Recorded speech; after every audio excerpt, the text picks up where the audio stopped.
Welcome to this second session of the Copernicus Marine Service workshop dedicated to the Baltic Sea region. So we had a little confusion with the Zoom link that has been sent to you this morning. It was a personal link, so we have an army of Vincent Legros with us. So please click on the little dots that are next to your name. It's on the place where you have your camera.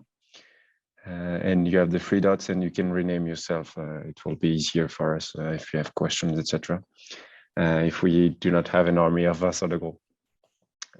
So to give you some context for those who were not here yesterday, this is a 2.5 days workshop plus a debriefing session in which you will discover the Copernicus Marine Service in general. It's dedicated to beginners, but if you are yet a user, and there will still be something to learn for you, especially today, because we are here to do a practical session. Before starting, I'm Aurélien Mur. I'm a training officer for Mercator Océan, who is in charge of the Copernicus Marine Service.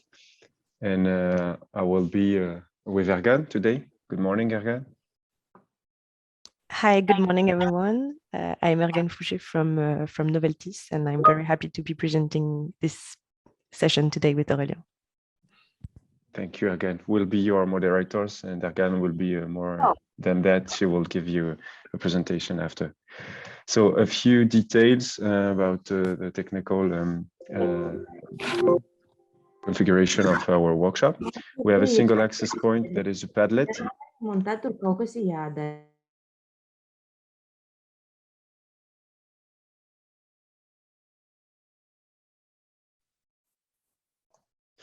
Thank you.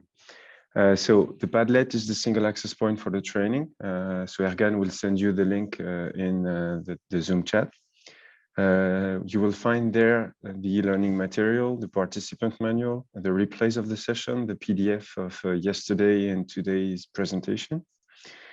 And it will be available for months. So you can consider that after the workshop, this is the place where you can find everything about this training. So please, if you haven't done this yesterday, you have a little button on the Padlet where you can pin your location so that we have an idea of where you come from.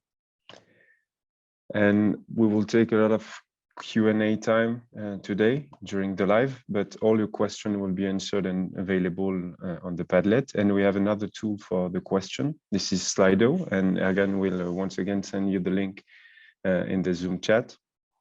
And on Slido, you can ask your question, and you can also vote for the question if you want them to be answered live and if you have the same question as someone else.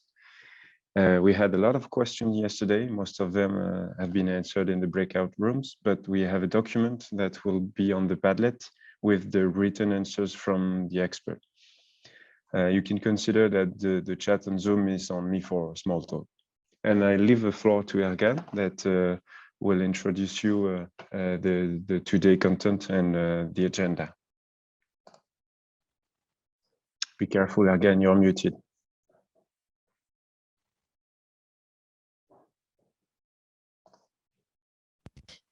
Okay, can you see my screen? Yes. Okay, great. So I'm going to present you the program of today's session. So today is a practical session. We're going to introduce you to several tools. So Jupyter Notebooks and Python, the MyOcean Viewer, and QGIS. So for Jupyter Notebooks, we're going to have two exercises. Two exercises have been developed for the workshop. We're going to present you the first one, and the second one has been recorded on video, but we'll show you both today. So in the first one, it's dedicated to beginners. You're going to see how to access the Copernicus Marine Service products, how to use NetCDF files with Python, how to create maps and plots to visualize the data. So these are some examples of the figures we are going to create today. In the second exercise, which is dedicated to advanced users, we're going to study the eutrophication of the Baltic Sea. Then you're going to have a presentation of the MyOcean Viewer. And after that, you'll have the presentation of two QGIS exercises, again, one dedicated to beginners, in which you will learn how to access the Copernicus Marine Service products, how to install QGIS and the plugin NetCDF to QGIS, and how to create maps and animations. The advanced exercise will be dedicated to the Baltic Sea ice coverage, and you're going to learn how to draw a safe ship route depending on the ice coverage.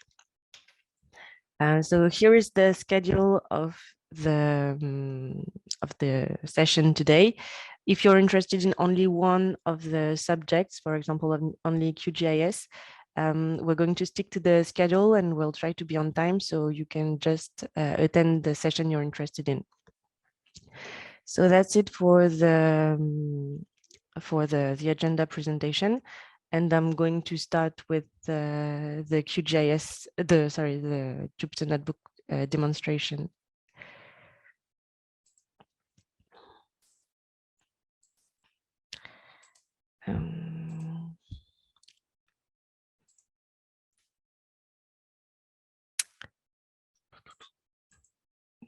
Sorry for the delay. So feel free, while Ergan will be presenting you the beginner notebook, feel free to ask any question in the Slido, and she will answer this question at the end. We have time for this, so feel free to interact. You are here for this also. Okay, can you see my screen and the Jupyter Hub environment? Yes, we do. Okay, great. So here is the Jupyter Hub. You can have the link of it on the Padlet, and you will have all the information about the e-learning material from the Padlet. All the notebooks that we're interested in today, they are stored in the folder Shared Notebooks here. So if you go in this folder, you can see that you have several subfolders. They all refer to some previous workshops we've had. So you have the ones for the global ocean, so about the African, American, and Asian regions. You also have the previous regional workshops we've had, so about the Arctic, the Baltic, and the Mediterranean Sea from 2020. And you have the notebooks we're interested in, so for the Baltic Sea 2022. The first thing to do when you reach the Jupyter Hub is to download to copy the folders of the workshop you want in your home directory, because in the Shared Notebooks folder here, you don't have any rights to run or to write, so you won't be able to work in this folder. So to copy the directories, you open a terminal, clicking here. And then you write the following line. You copy the Shared Notebooks Baltic, and you add the dot in the end to specify that you want to copy it in your home directory. And once you've done it, you will see that the folder Training Baltic 2022 will appear in your home directory. In this folder, you will see that you have two subfolders, one about the beginner exercise and one about the intermediate level exercise. As I've said before, in this session today, we're going to have the whole demonstration of the beginner exercise, but and we're also going to see briefly the second one, but the second one has been recorded on a video, very precise video, and you can find it here in the Padlet. In the e-learning material, you have the video of the presentation of the second exercise. So let's begin with our first exercise. So you have to click on, you have to open the Jupyter Notebook, which is entitled Baltic Beginner Overview. If you're not familiar with Jupyter Notebooks, this is how it looks. You have text and you also have code, Python code. If you want to run a cell, you can click on the arrow on the top here, or you can use the keyboard shortcut Shift and Enter. And if for any reason the notebook does not work anymore, you can restart it and clicking on the arrow here. So as I have said before, this is the first notebook of the workshop dedicated to beginners. In this notebook, we're going to see how to access the Copernicus Marine Service products, how to manipulate them in Python, and how to create useful working figures. And as an example of how to do this, we're going to follow an exercise about in which we will analyze the Baltic Sea temperature in several different ways. So let's begin the exercise. We're going to work with 3 Copernicus marine data sets, which refer to a model product, a satellite observation product, and an in situ observation product. All these products have been presented on the session yesterday, and if you're interested in these products, again in the Padlet, you can find the presentations of yesterday. The model product we're going to use is the Baltic Sea Physics Analysis and Forecast model.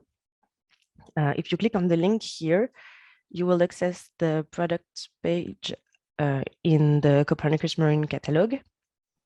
On this page, you can find all the information on the product, so the geographical coverage, the temporal resolution, the spatial resolution as well, all the variables that are computed in this product. And you can also find the data access, which I'm going to present you later. So this is the Baltic Sea Physics Analysis and Forecast. You can see that you have several temporal resolutions. What we are going to study here is the monthly means. So we're going to have one value per month, and we're going to study the variables sea water potential temperature. The second dataset we will use is from the European Ocean Sea Surface Temperature L4 analysis. So these are satellite observation. Again, if you click on the link here, you will open the product web page, and you will find again all the information about how the product has been constructed and the variables we're interested in, so the sea surface temperature.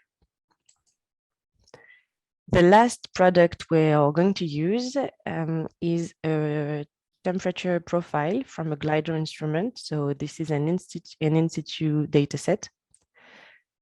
In this notebook, we won't show you how to access the in situ data sets, but in the previous one, so in the Baltic Sea training from 2020, several notebooks had been developed to show you how to access the in situ data. In the access in situ here, you have some of the notebooks that enable to download this file. So I'm going to show you very briefly how it works, how they work. So the in situ data set, the in situ products are all gathered in a huge database. And to download them, you have to apply some filters to subset this huge database. And you can apply many filters depending on the time range you're interested in, the geographical area you want, the type of instrument you're interested in, or the parameters. So these are examples of the filters you can apply to your database. And if you go through these notebooks, they are very easy to follow and very well explained. And then you'll be able to download any in situ product you want. So all the in the following sections, I'm going to present you several ways to access the products, so the model and satellite observation products. But if you download the if you're using this this folder, you will see that all the data that we're going to work with, they have already been downloaded and they are stored in the data folder here. So to follow this exercise, you don't have to download anything. But if you want to study another region or another time period, then you can follow the following sections to download some other products. So the solution number one to download the products, which in my opinion is the easiest way, it's very user-friendly, is to do it from the catalog. So here you have a link to a tutorial that shows you how to use the catalog to download the products. If we go back to the Baltic Sea, for example, to the model product, you can see here the data access. As I've said, we're going to work with monthly means. If you click here on the subs section, you have to enter your credentials.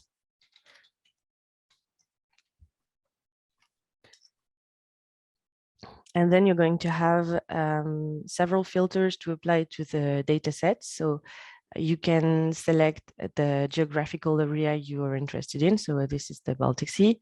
You can select some time range. So the beginning, the start and end dates you want. You can also access several depths and download the variables you want. So here, for example, we are going to work with the potential temperature. Then you can click on the download, and the file, which is going to be a netcdf file, is going to be directly downloaded on your computer. So this was the first solution to download the products. The second one is from the Motu client. The Motu client can be very useful because it enables to download the products directly within Python and within the Jupyter Hub.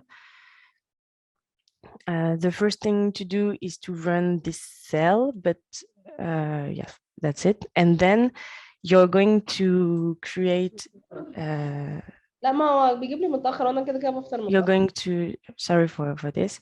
You're going to have to use a command line just like this one. So what you can see is that you connect to the Motu client, then you tell the product you want to use, the sub data set you want to use, the min and max latitude, longitude, dates, and depths. Also the variables you want to have. You specify the output directory, the output file name. You have to set your username and passwords.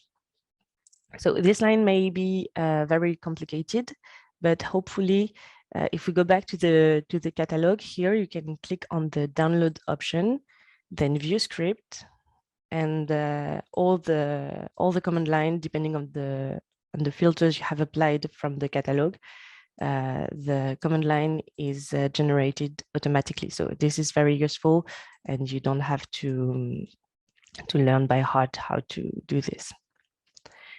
So if you run this cell without forgetting to set your username and password, the file is going to be downloaded just like this. And the product is going to be downloaded in your directory. This is the product. So this was for solution number 2. Now we're going to the third one with the FTP. So the FTP is a little bit more complicated than the other solution, I think. You cannot apply any filter, but you will download the whole file. So either one whole day or one whole month or one whole year. If we go to the data access of a product here, you will find the link to the FTP. So if you click here, you can copy the link here. And then within Python, you will import the FTP library, set your username, password. And then you connect to the FTP server. Then you change directory to access the product you're interested in. And then you have to list the files, the directories that are in the product FTP page. And then you change directories until you reach the netcdf file you're interested in. And then finally you can download it. I've been quick on this section, but if you read the text, it's very well explained, and you shouldn't have any problem to use the FTP. So this was the solution number 3. And now we're going to see the last one, which is the OpenDAP service. In the 3 previous methods, we ended up downloading the files. So we had the netcdf files physically in either our computer or the Jupyter Hub. But the last solution enables to, well, not download anything, but just to stream the product you want to use. So this may be very useful, especially if you don't want to download very huge files, because the netcdf files can be sometimes very heavy. So what you need to do is first to run this line to set up the OpenDAP. Again, you enter your credentials. And then if we go back to the data access of a product, you have the link to the OpenDAP. So if you click on the API here, you will find the link to the OpenDAP, to the product you want. And I'm going to show you very soon, just after, that it's very easy to use the products with OpenDAP, just as easy as if it was downloaded. So now that we know more about the products we're going to use and how we can access them, we can begin to explore the products with Python. As I have said before, all the products we want, they are in the data folder here. They all have been downloaded before. And so the Jupyter Notebooks needs to be initialized just like any other Python code. So we're going to import the libraries we want. We're going to work with 4 libraries. So the first one is NumPy, which is a very basic Python library for scientific computing. We're going to work with Xarray. Xarray is also, it's the library that we use in Python to manipulate netcdf files. Very user-friendly as well. We're going to work with Matplotlib, which is the library for to produce figures, and Cartopy, which is used to plot maps and geospatial data analysis. You can find the links to the web pages of the libraries here, and these libraries are very commonly used. So if you need anything, someone will probably have done it before, and you can find plenty of documentation either on the web page or on the library's documentations, or on the internet. You should have all the information you need. So first, we import the libraries. This is what this cell does. And then we're going to load the files. To do so, we use the xarray.opendataset function. And so, as I have presented before, we have 3 datasets we're going to work with. So the model, the satellite, and the in situ dataset. The first thing to do is to define the paths to the netcdf files. So these are the paths for the 3 products, and then we open them with the functions open dataset. So in the end, we have 3 Python variables that all refer to one of the products, so the model, the satellite, and the glider in situ instrument. So if we run this cell, it doesn't display anything because we don't ask Python to display anything, but there's no problem. And we will see later that we have loaded the products. You can do the same with the OpenDAP. So the last solution I presented to access the Copernicus Marine products.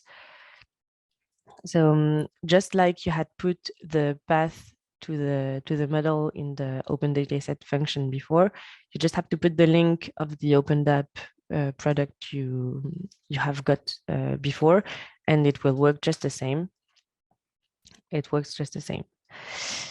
To display the content of the file, you just have to put the name of your variable into a Python code cell, and if you run it, you will see what the file, the dataset contains.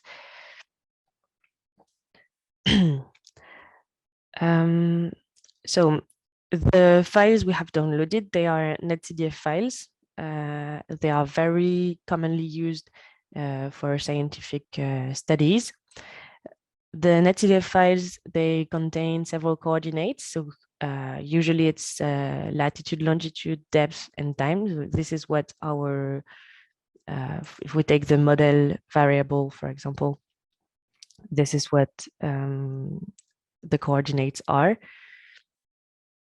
You can also access the variables. So if you click here on the show hide attributes, you will see the information about your variable. So here, for example, you can see that this variable refers to the sea ice cover.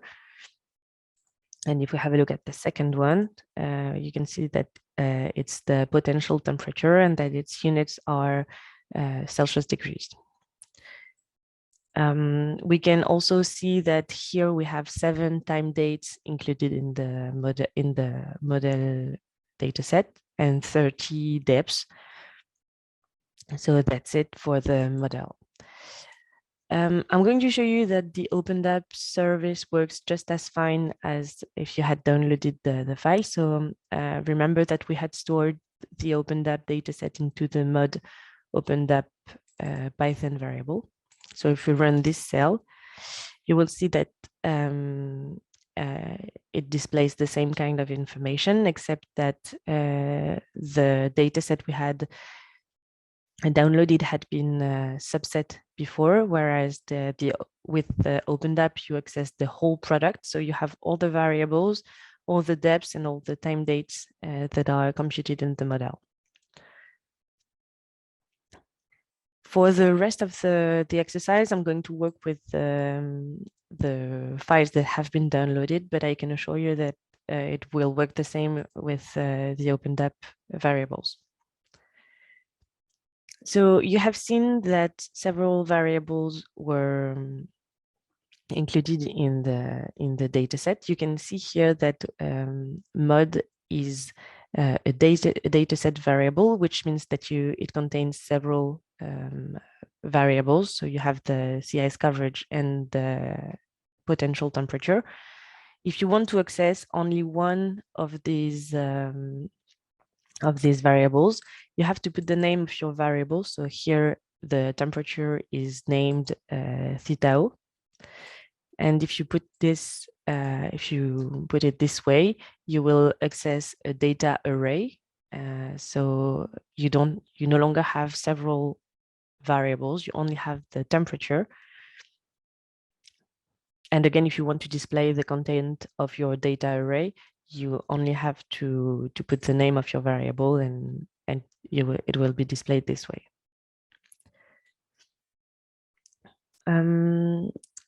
So this is a data array, which means that we still have the information on the coordinates. So if we want to access the time dates, if you click here on the show hide data rep, you have all the dates that are computed. If you only want to use the data as an array, so with no information on the coordinates, you can use the .data function and then you will see, so for the sea ice, for example, that you only have a row array, so with only the values of the sea ice.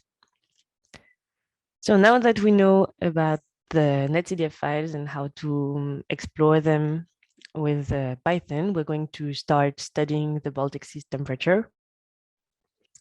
The first thing that we are going to do is to select some part of the model. Let's say, for example, that we want to plot the temperature for November 2021. If we have a look at the time that are computed in the model observation, product, you can see that the dates go from August 2021 to January 2022. And so if we want to select only one date, we're going to have to use the .cell or .icell methods from the X-array library. So if you know the exact date, so the date that is written in the model, you just have to put model.cell time equals and then the date you want. And if you run this cell, you will see that the time is indeed, you now only have one time in your data set, and that is November 2021. However, if you try to change the date, like let's say the 15th, because you can see here it's the 16th, if we put the wrong date, you will see that there is an error and you won't be able to use this data set because you have no time coordinate. We go back to the 16th. If you don't know the exact date, you can use the method nearest. So this is one of the options. You can also select, some linear interpolation. But if you take nearest, for example, you will select the nearest date to the one you have specified here. And you can see in the time here that you have the date we wanted, November 2021. If you know the index of the date you want, for example, here we want November 2021. So this is the index 0, 1, 2, and 3. So if you select with the function icell time, you take the third element, you will see as well that you have selected the right time, the time you wanted. And finally, the last thing you may be interested in is how to select a range of dates. So if we want the dates from August to December, for example, you have to use the slice method. And if you do so, you can see we now have 5 date times instead of 7. And you're going to be able to work with this. So we can now plot our first map. We're going to plot the sea surface temperature on November 2021. For all the figures that I'm going to present you, I'm going to first show you the result and then show you how the figure has been constructed. So on the figure here, you have so this is the Baltic Sea. The color refers to the temperature in Celsius degrees. You have the landmass here. You have a black line that refers to the coastline, and you have the title. So how did we build this first map? The first thing to do was to subset the data set. So we want the surface temperature. So we select the first, the nearest depth to the surface. This is what we do first. Here we select the temperature. And then we select the time, so November 2021. Then we define the characteristics of the plot. So we define the size of the figure here. We select the projection. We add the coastline, so the black line here. We add the grid lines, so the latitude and longitude lines. We remove the labels on the right and on the top. You can see here you have no latitude and longitude labels. And you add the landmass. here, and you set the extent. So these are the coordinates of the box we are studying, and if you want to zoom on a specific region, you can change these coordinates. Then you can plot, finally plot the temperature. To do so, we use the pcolor function. If you click on the link here, you will access the documentation page of this function. It works with the first parameter you set is the longitude, so the parameters in the x-axis, then the latitude, and then you put the temperature, so the variable we have set just before. You can specify the min and max values of the color map. So here you can see it goes from 3 to 12. And you can choose a color map. So here I've chosen from blue to yellow. You then add the title and the color bar. You add the units here, Celsius degrees. And finally, you can save it in the out folder. If you have a look, temp map, you can see that your figure has been saved. So this was for the first map. If you want to be more familiar with this first script, you can try to change the extent, so the box you are studying, try to make a zoom. You can try to change the min and max values. You can try to change the color maps. There are plenty of nice color maps to use if you have a look on the internet. And you can also select another date if you want. So this was the first map from the model product. What we are going to do now is to plot the time series. So we're going to set the location of one point and to see how the surface temperature has evolved at this location for a month. So we're going to work now with the satellite observation. So if you put the name of the variables set, we can see that its coordinates are time, latitude, and longitude. So we don't have the depth because it's only the surface temperature. And if we have a look at the variable that refers to the sea surface temperature, if you have a look at the attributes, you can see that its units are Kelvin degrees. You may not be familiar with Kelvin degrees. It may be more useful for you to work with Celsius degrees. And it's very easy in Python and with Xarray to manipulate the netcdf files, the data sets. So if you want to, so you can apply any operation you want, addition, subtraction, multiplication, etc., to your data set. And if you want to convert the Kelvins into Celsius degrees, you just have to subtract 273 degrees. And if you have a look at this, you can see that the units are now, well, the temperature is now in Celsius degrees.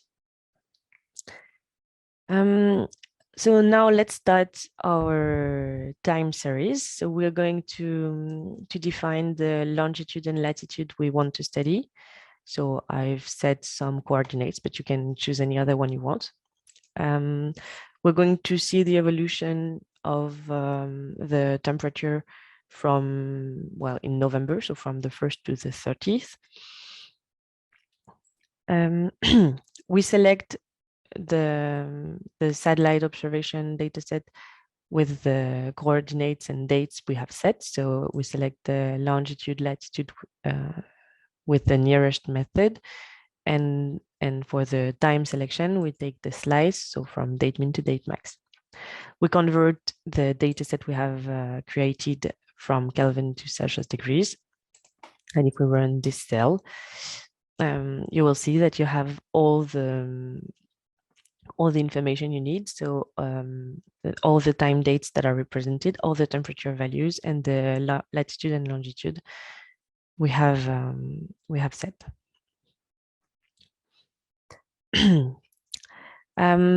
Again, I'm going to show you the result of the time series we have plotted before showing you how it worked.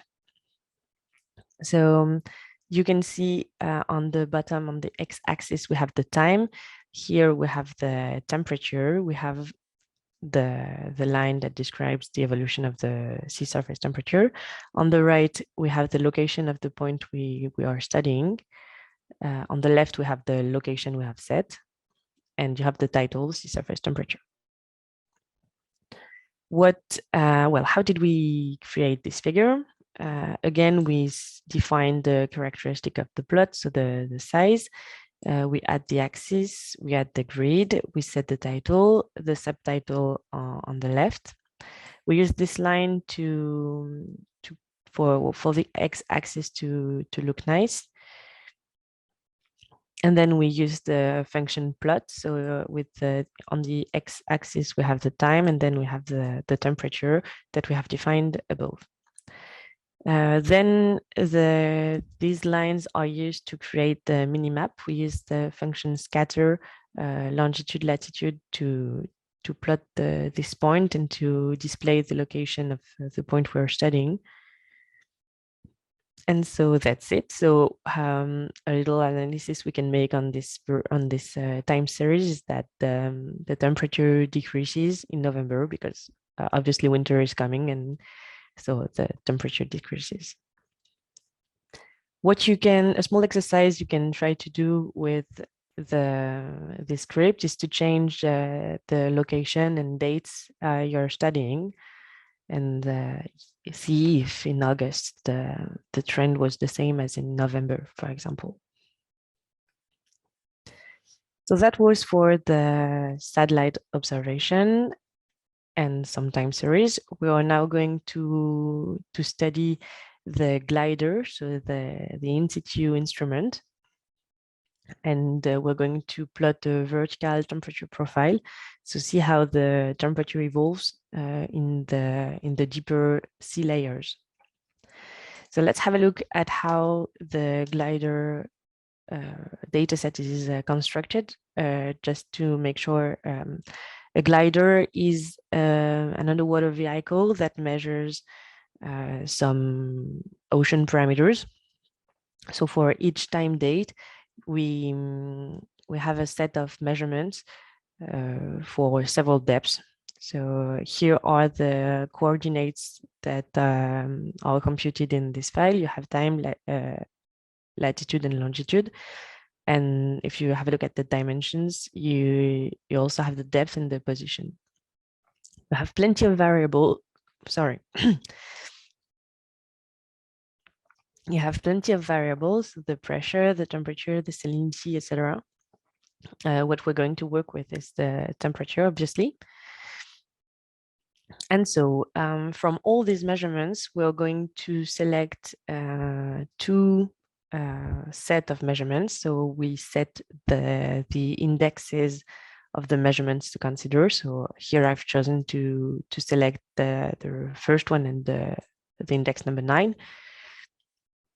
What we do next is that we get the dates of these measurements. So we select the time that refer to these indexes. We get the longitude and latitude of these measurements, so for the 2 points.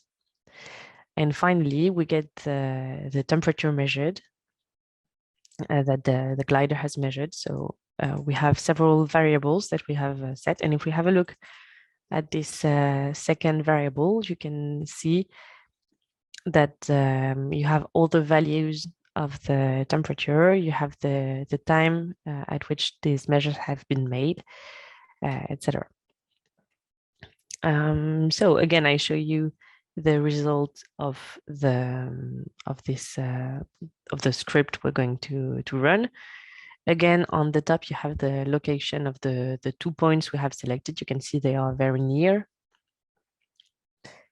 Here on the top left corner, you have the dates at which these measurements have been made. So 1st of November and 7th of November. Here on the y-axis, we have the depth, and on the x-axis, we have the temperature. And the lines refer to the measurements made by the glider at these 2 dates. So How did we create this? It's very easy again. We set the characteristic of the plot. So the only difference from the previous plot is that we add this line to revert the y-axis, so that we have the 0 that refers to the surface on the top. And then we use the plot function. On the x-axis we have the temperature, and on the y-axis we have the depth. We add the labels, which refer to the legend on the top left corner. Again, we add the minimap, and in the end we plot the legend and specify we want it in the upper left corner.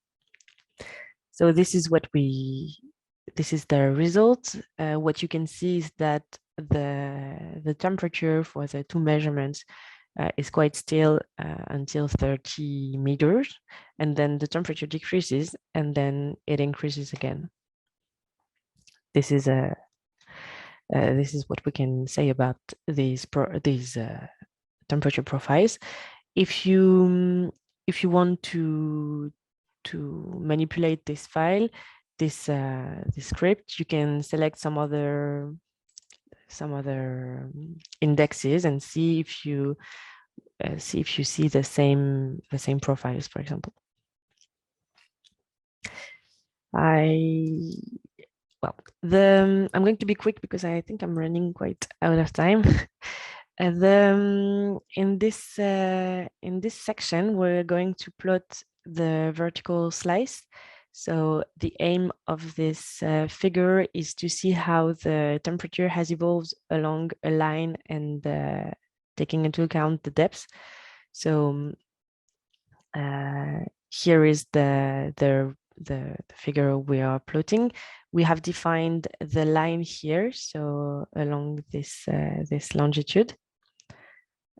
And the result is this one. So you can see this is the shape of the background of the floor, the sea floor. The colors refer to the temperature. This is the depth and this is the latitude. And we have also selected the date, so from August 2021. What you can see is that, as we have seen in the previous vertical profile, the temperature at the surface is warmer than in the sea bottom. And you can also see that in the south, the temperature is warmer than in the north. This is a basic analysis you can make from this plot. The last section of this notebook will teach you how to create an animation, because here we have selected only 1 month, so August 2021.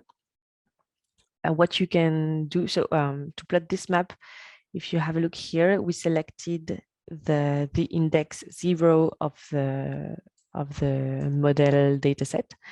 What we can try to make is to create a loop on all the date times that are included in the MUD dataset. So this is what we do now.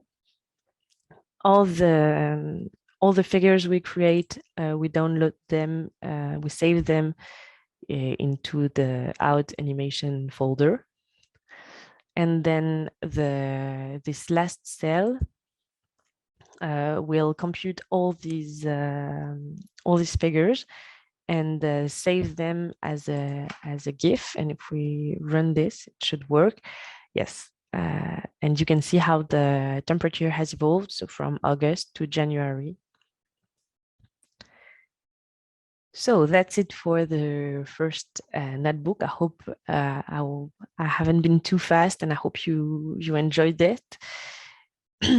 So we have seen the fundamentals of Python to access the Copernicus Marine Service products. We have seen how to download and how to stream them with the OpenDAP service.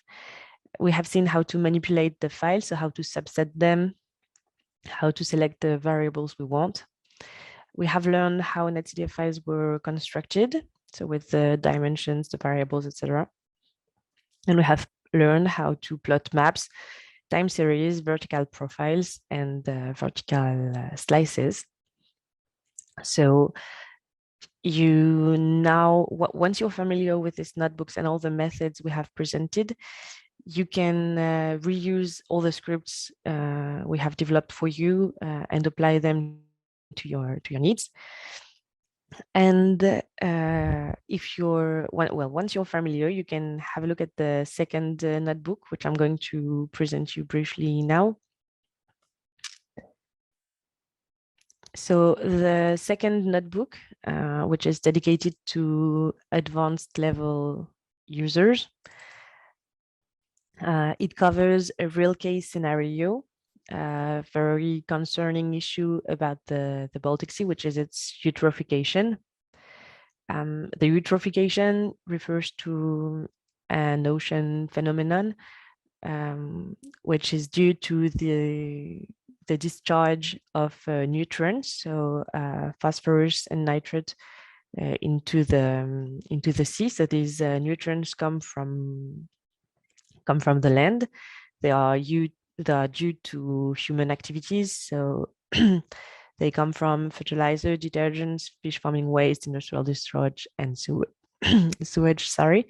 And so when they reach the sea, because they are nutrients, a lot of algae develop, and these algae create a kind of green coat which prevents the light and the oxygen from the atmosphere to reach the deeper sea layers.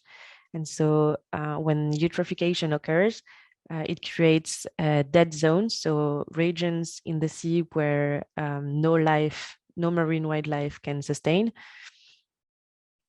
And so eutrophication is a real issue that, which has been addressed since 1988. On this date, some actions were made. From this date, some actions were made to reduce the nutrient loading into the Baltic Sea. And what this notebook aims at is to see how these measures have been useful and see the results of these measures. So I'm not going to show you all the notebook, just the results. Again, we set up Python. Maybe the product we are going to work with is the Baltic Sea reanalysis biogeochemical model. So this model is very useful. It goes from 1993 to 2020. So it covers a very wide time period, and it's very well for climate. For if you want to study the phenomena at some climate scales, this product is very useful. And it also includes some observation assimilation. So we benefit from the advantages of a model and some satellite observations. So this is a very nice product, which we are using here. The first thing that we are going to see in this notebook is how the parameters have evolved. So we are going to follow the evolution of 3 parameters. So the nitrate concentration that represents the nutrient input in the Baltic Sea. We're going to study the chlorophyll concentration, which represents the algae blooms I mentioned before. And we also study the oxygen concentration, because the oxygen is what we measure to see if the sea is endangered or not, if the wildlife can breathe or not. What we can see from these plots is that the measures taken in 1988 have been efficient, because the nitrate concentration from 1993 to 2021 kept decreasing. As a result, the chlorophyll concentration decreased as well. However, the oxygen concentration is not decreasing, well, is also decreasing, which means that although some efforts have been made to reduce the inputs, the Baltic Sea still suffers from hypoxia, which means the oxygen depletion. And this is an information you can find on the website state of the Baltic Sea.helcom.fi. You can read that nutrient inputs from land have decreased as a result of regionally reduced nutrient loading, but the effects of these measures have not been detected yet. Although signs of improvement are seen in some areas, effects of past and current nutrient inputs still predominate the overall status. So this is for in this plot we displayed the surface concentration of nitrate, chlorophyll, and oxygen, but in the next sections we will display what happens in the deeper layers. So well, let's have a look at this this figure we make. It's a vertical profile again, but of oxygen concentration. You can see that at the surface, the oxygen concentration is higher than at the bottom. And one criterion that is used to assess whether a region of the sea is hypoxic or not, whether some marine wildlife can be sustained in some part of the sea, is if the oxygen concentration at the bottom is below the threshold of 2 milligrams per liter. So this is the criterion we use in this study. So here you have the profiles of 4 locations, which refer to the points that are displayed on the map here. And we can see, for example, that the green and blue ones at the bottom, they are below the threshold, and which means that these 2 points here are located in hypoxic regions.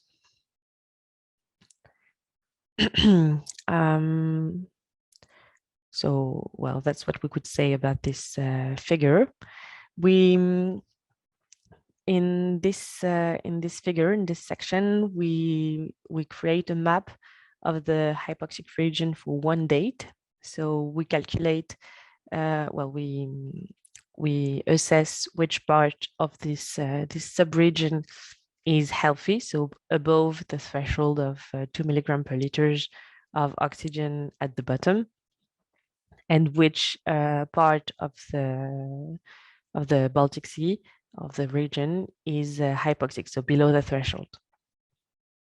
You can create this map for any other, well, for any other region, any other date, if you want.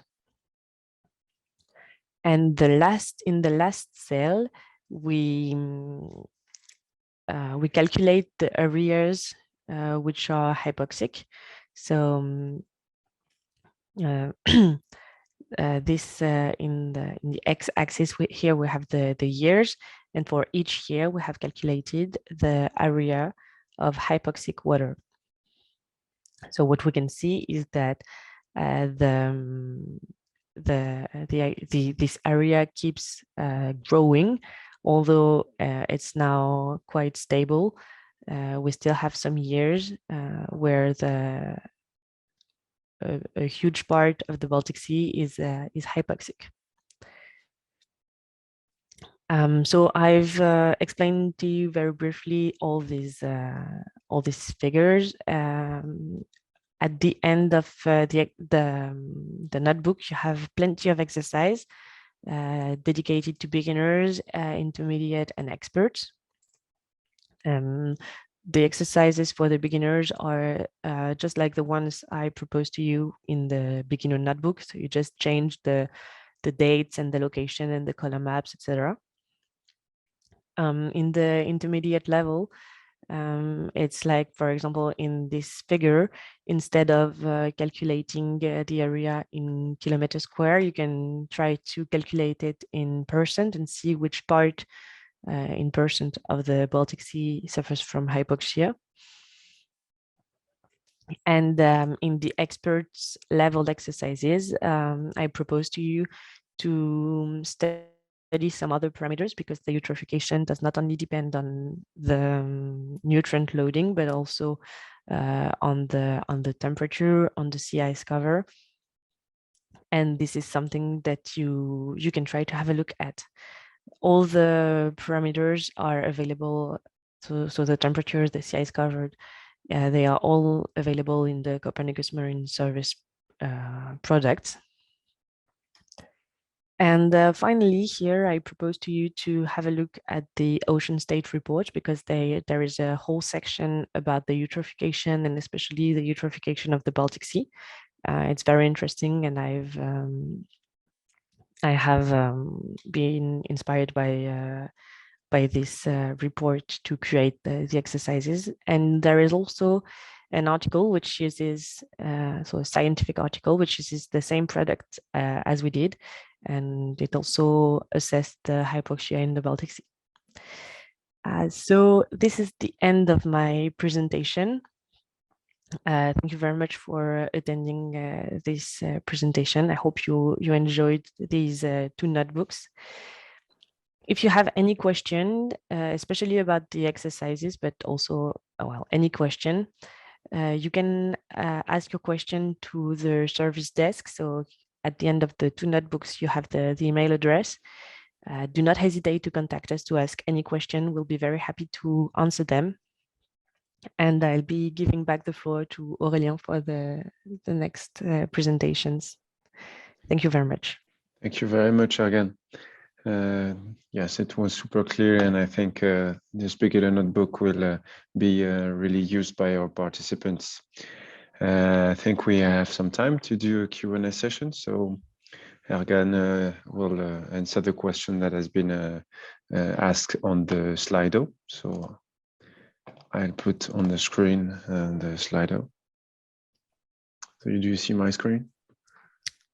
Yes, but we don't see Slido. Yeah, it's coming. Yes. Okay. Yes. Great. So a lot of questions. I think I will start just by some basic points. I don't know if you have said it, Ergan, but you have to be registered on the Copernicus Marine Service to access the Jupyter Hub. So you just have to go to the Copernicus Marine Service website, and you have a register button on the right upper corner. And it's really easy, and then you will have the access. And before getting into these questions, I just wanted to clarify something, because I had a question yesterday in the breakout rooms about the rules with the use of the Jupyter Hub. Can we use it for our own research, etc.? So basically, this is a training platform, and we give you an access so that you can practice the notebooks, and you can also modify the notebooks on your personal space. You can work on this, but you cannot do a complete different research and start building with Copernicus Marine Service data your own research on this platform. But if you need some online resources, and there is the WECIO platform. This is a common platform for all the Copernicus services: climate, atmosphere, land, and marine. So I'm going to just send you the link on the Zoom chat. I don't know if I can access the chat. Yes. So you can go to this website, and there is some computing resources that are for free and some that you can pay for. And there you will be able to have a Jupyter Lab where you can do anything you want, and it's not related to training activities. So that's it for this part, and we'll go through the questions. The first one here on top is where can I access the given exercise codes? So it's pretty simple. You just have to go to the Padlet. And once you are on the Padlet, you have the link to the Jupyter Lab. And you also have the link to the e-learning material page of Copernicus Marine Service. And in this page, you also have access to this code if you want to work on your own computer. Okay, so the second question, no output location provided for the FTP where the data go. Maybe again? Yes, it goes straight into your directory where the notebook is located. Okay, great. So this one, it's good for us. So how long will the training resources for the CMEM for Baltic workshop will be available on the Padlet? They will be available for months, and the Padlet won't be deleted before the end of the year. So is it possible to extract some region using shapefile instead of using geographical coordinate, please? Thank you. So Ergan, for this, I don't know if you have the answer, but I have searched while you were presenting something, but if you have an answer, feel free to start. I'm not sure of the answer, so maybe you can answer it. Okay, so the question was from Shimoli Stegen. Oh, I'm sorry for the name. I shouldn't have started to tell your name without having the right pronunciation. But you can work with a shapefile to do a mask for your NetCDF. We do not have a tutorial in Copernicus Marine Service to do this, but I have found a tutorial that is out of Copernicus Marine, so I will send you the link in the Zoom. But this is not something I have tried. This is not something validated from our side, but this is something you can try to work with a shapefile. So I'll send it on the. If I may add, Etienne in the presentation of QGIS is going to present you how to use shapefiles to subset the data. So you may, if you're familiar with QGIS, you can use both tools, so QGIS and Python, maybe to subset your data set. Okay, thank you. That's you're right to say this. Is this database somehow connected to the C3S portal? Okay, for this one, we are not in charge of C3S, so I have answered in a private conversation to Raphael to contact the climate support. Is okay, that's the same question. In a given region with a scarcity of in-situ observation, for example, polar region, Baltic, etc., is it possible to assume that that is all curated in this database? I'm not sure I understand the question, sorry. Okay, no problem. So we'll write this one down and we'll ask our in-situ observation expert, and she will give us an answer on the Padlet. So sorry, Raphael, for this question, but it will be answered later. What makes the second intermediate exercise for advanced users? Thank you. I don't know if this question was asked before my second presentation, but as I have showed, it covers the eutrophication of the Baltic Sea. So we use several diagnoses to assess the eutrophication and its evolution in the Baltic Sea. Okay. Is it possible to work in RStudio? I can only see one RStudio R tutorial in the e-learning material. Is it because Python does better with this kind of files? So I'm not sure if Python does better. I know that Python is most used for this type of geodata, but we are trying to improve the R tutorials to do more, and we are trying to implement R kernel in the Jupyter lab. But yes, you're right, there is just one tutorial. It will be better after. Where are the notebooks available? So I have already answered this one. Is there, if there is uncertainty between the satellite and observation data, how can we make bias correction and evaluation, please? Do you have an answer for this one again? No, I don't. Yes, but, that's very scientific and technical, but yes, in the debriefing session, the data experts will be there, and maybe you can ask your question to these to the experts. So the debriefing session will be on April 8th. So if you're patient enough, you may have your answer for this debriefing session. Okay, next question. Which part of the code makes it possible to make the small map at the top right of the figure? I can give you back the share screen thing. Here, can you see my screen? Yes. So in the codes, it's the section which are entitled "Display the location of the glider." Maybe I can explain very briefly. It's just the same functions as when we plotted the whole map of the sea surface temperature. You define the axis, the projection, you set the latitude, longitude, etc. So this is in this section, display the location of whatever you want. Is that clear? Thank you. So do we have some limitation of using space in the hub cmems.mercator Ocean? Can you share back your screen, maybe? Yes, sorry. Okay. So I was taking the next question. Do we have some limitation of space in the Jupyter Hub? So I think I have answered this one. You can use this for training activities related to the notebooks. But this is not a completely free space where you can do your own research. You will be limited really soon if you do this. And the last one, for data use in ArcGIS, are there any specifics? Okay, so I don't know anything about ArcGIS, but I think you may have some answers with the QGIS presentation that will be in around 20 or 30 minutes. Yes, sure. Yes. Okay. So there's no other questions. So I think we can take a little break. 2 minutes earlier. That's amazing.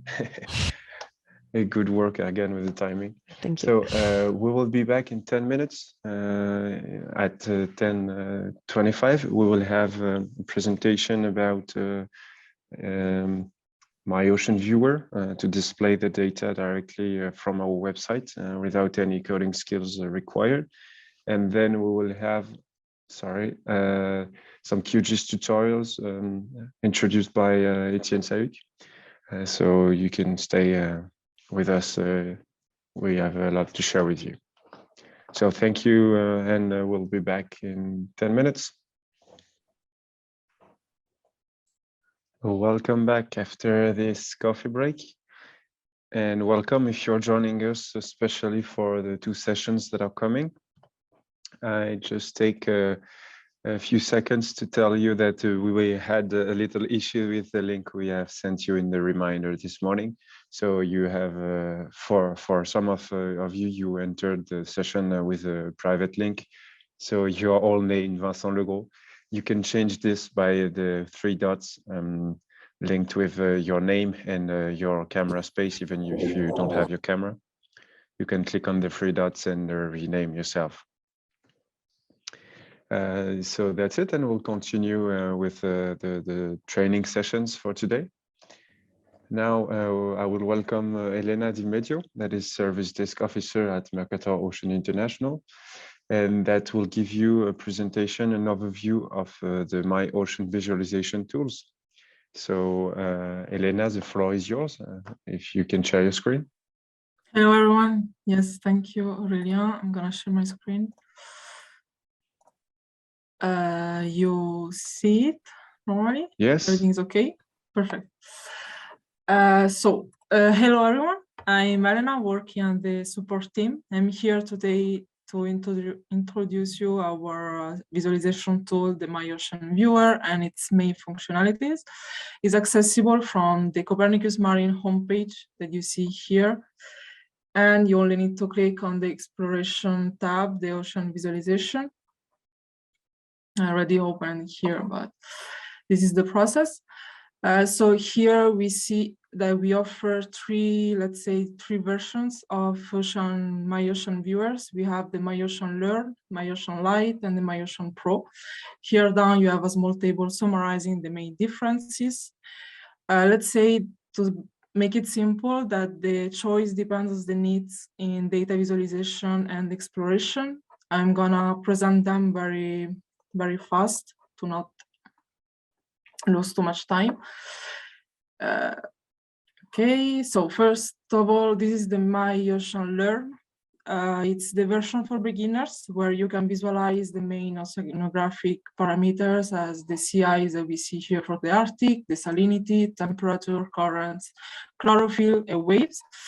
You see the evolution of the variable across the time, but actually you don't have any other action than moving in the map and zoom a bit in some areas.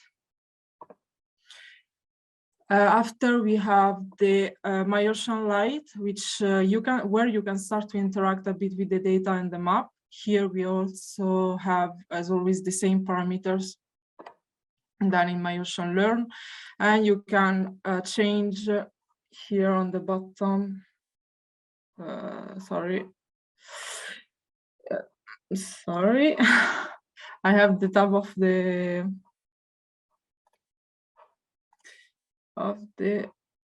anyway, doesn't matter. Here on the bottom you have the time range, so you can move in the time. Here on the right you have the depth, so you can also change the depth level and see the bathymetry appearing. And you can also share the map once you are convinced you like what you see. You can share here, clicking on the share button, you have the link. So you share this link and that will open directly on this page. You can download an image, PNG format. You can also create a video or an animation. It can be in MP4 or GIF format, where you can choose the time range and the time step. And finally, you have an embed link if you want. And the main subject of this presentation today is the MyOcean Pro, where you can actually start playing with the products and the dataset. You can zoom in and out of your map. You can change the different parameters and focus on a region, on a point grid, and export the data. Here, for example, we start with a default map, which is the temperature, the seawater potential temperature we see here for our global product.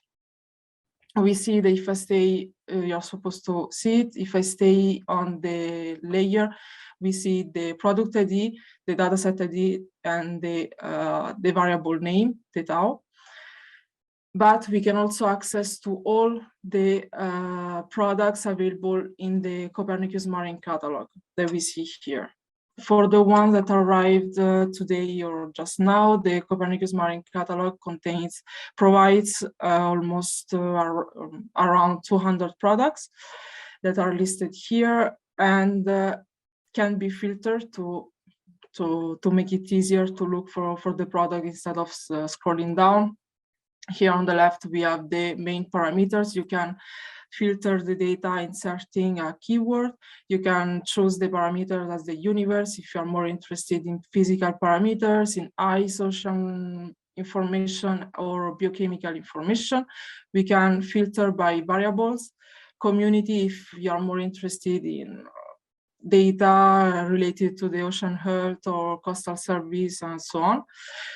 We can choose this geographic area, the time range, the sources, the centers, and the processing level. Now, for the example of today, of course, I'm going to focus on the on the Baltic Sea.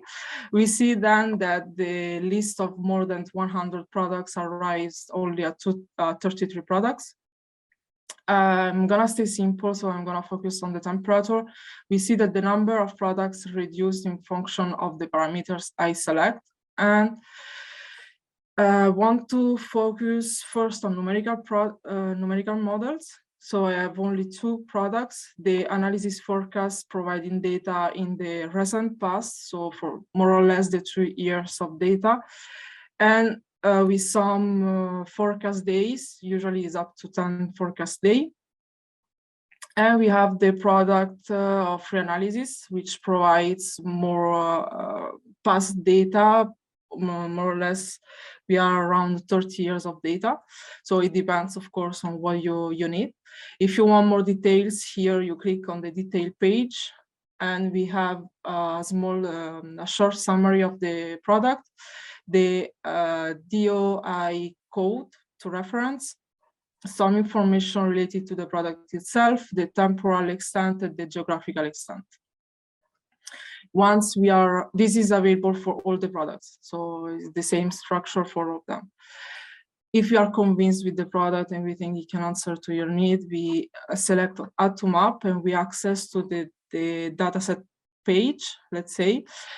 For each product has different datasets. It can be in function of the variables. Here we have only 4 variables, here 11, and or it depends on the temporal resolution. Here we have 15 minutes resolution, daily resolution, hourly, and monthly. For the example of today, I'm gonna stay on daily resolution to not overcharge the map. I say that I want the temperature, but from this page, I can also select another layer, another variable. But to show you that we can observe different products at the same time, I want to focus also on a satellite observation, because for who is new, we offer 3 types of sources. So we have numerical models, in-situ observation, and satellite observation. So here I have, we start with the European data that covers the Baltic. That's why the Baltic is included. That's why they are in the list. So I focus on the Baltic Sea product. I want to study the temperature, so I can choose the sea surface temperature. Again, I can check the details, and I can add to the map our temperature variable, and I close it. So here we see here very light that there is a difference. I don't want to, I can skip the unsee the layer of global data, because I'm not interested in for today. So I can remove it or just simply unsee it, is as you prefer if you count using it after.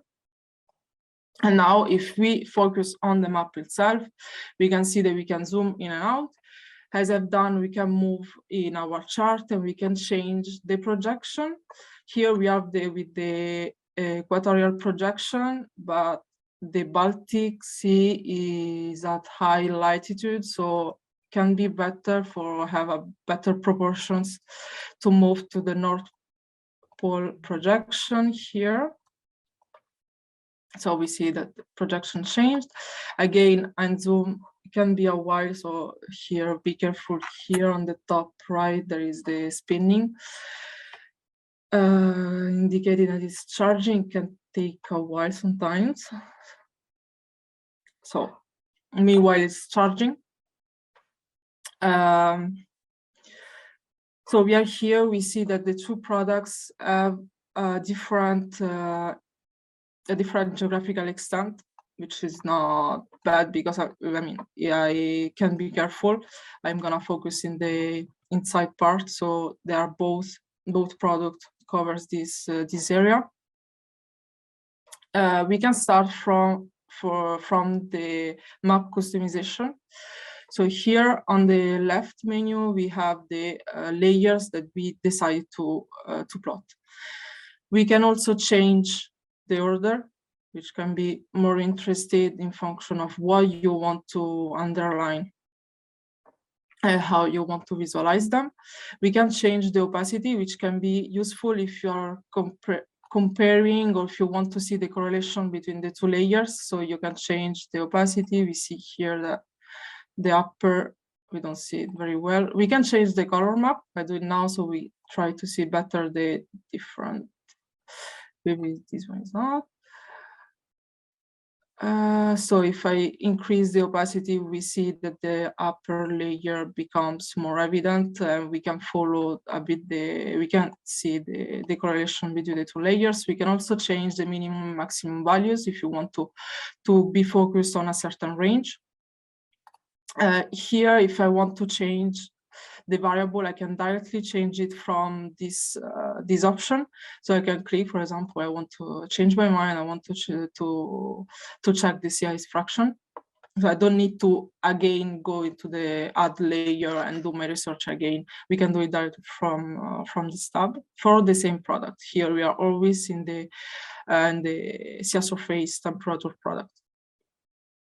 We can also, for some of them, we can also change the scale. Here, if I want to update, I'm gonna unsee it, maybe it's better.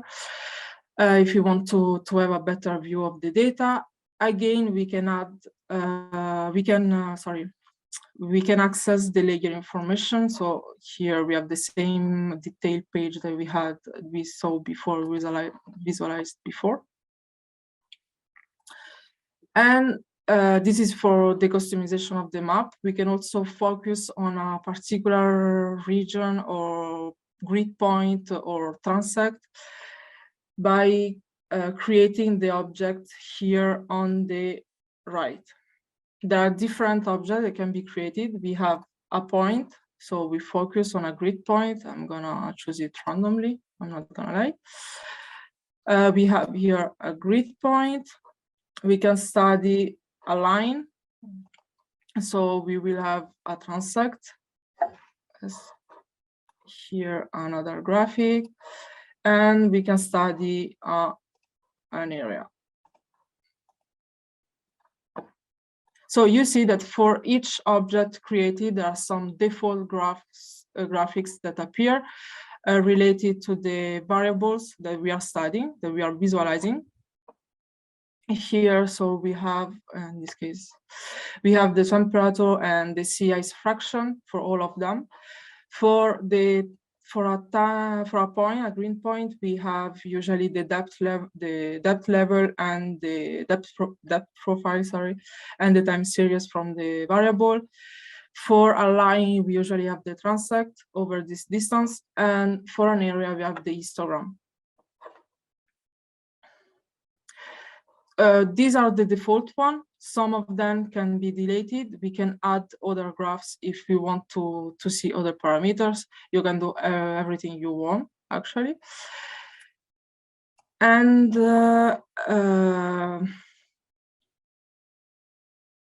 yes, sorry. So we saw in the MyOcean Lite that we can play, let's say, with the time range and the depth level. The same can be done for the MyOcean Pro, of course. Here on the bottom, if you see it, we have the time range. Now, at this moment, is the full time range. But if I want to focus only on 2022, for example, I can scroll with my mouse that I'm doing now. I can scroll in to zoom on the 2022. We see that here now on the right, it starts from January 2022 to today. These are near real-time data, so are daily updated. We can say from today. For the forecast here, we see that there are some other data. I'm gonna focus on the 21st. The same can be done for the depth. Now I'm at the surface because, of course, the CIS fraction is more focused on the surface. The product CIS surface temperature, so only the surface layer will be available. But I can zoom again on our depth level and change the depth. We see that how we move in the map, in these parameters, the map is updated, the graphics are updated too. Under this object can take a while again, because it depends on the server connection. You see here that all the graphics are updating. Under the different objects, if we want to change some map settings, is available from the general settings here. I'm already logged in, but if you're new on this page, you need to be logged. So to have a Copernicus Marine account, I heard this for free, but you need it to after export the data, because everything we are seeing now is exportable. It can be downloaded. You can store it in your local disk. So you need to be logging in. So here you enter your session. You can change some map settings as the base map, the graticule, the projection that I've done directly on the map. Here we have the equatorial, where it's the default one. We have the North Polar projection and the South Polar for the Antarctic parameters, for the Antarctic area.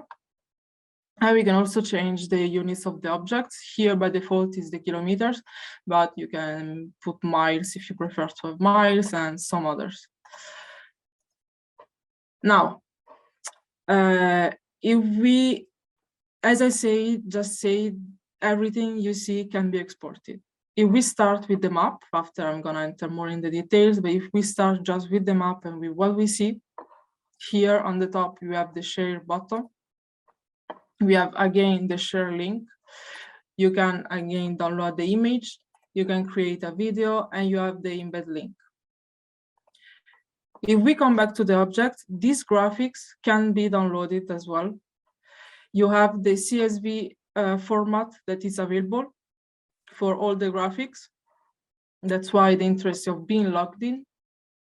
But we have to underline that are just samples of CSV. It means that even if we increase the resolution for the moment, we only have access to a trend of these values across the time, and not to the original time resolution linked to the original file. It means that here, for example, we saw that I have a daily product. I choose a daily product, and if I export a sample of CSV, I'm gonna open it, hoping it does not take too long. We see that, okay. We see that we have different information about the product, but we see if you focus on the time, here the first info is that 1 day every week, or 1 day per every 5 days. So it's just a trend. You can obtain a trend of the graphic of the data. It's not the actual data. The resolution for the moment is still not the highest one available. We are working on it, so it will be soon available as an update of this version. But for information, for the moment, only a trend is available. However, you can download the netcdf file from the map. Here, again, the interest of being logged in. We have the download option, which allows to subset the data. For who is new, subset the data means that you choose the parameters you want actually to download, and you don't have to download the whole file, the whole file. Here we can choose the graphic area, the date range, and the elevation range only for the parameters, for the variables that are 3D, so they have a vertical dimension. For the ones, for example, for the CIs, you will not have the elevation range. So to decide the graphic area, you can directly insert the coordinates, or you can define it on a map. You can build your area or your point, or you can select an area that it's already built here, that you checked already the graphics, and you're sure that is what you want. The same can be done for the date range. You can insert in using the calendar, or you can use the date range that you visualize in the map. So you click as a map, it will update. And we see that every change we do impacts the size, of course. If we overpass, if we exceed the 1 giga limit, this information will be read and the download will be impossible. So be careful to that. You can only run 1 giga per request. And the same as the time range can be done for the elevation range as in map.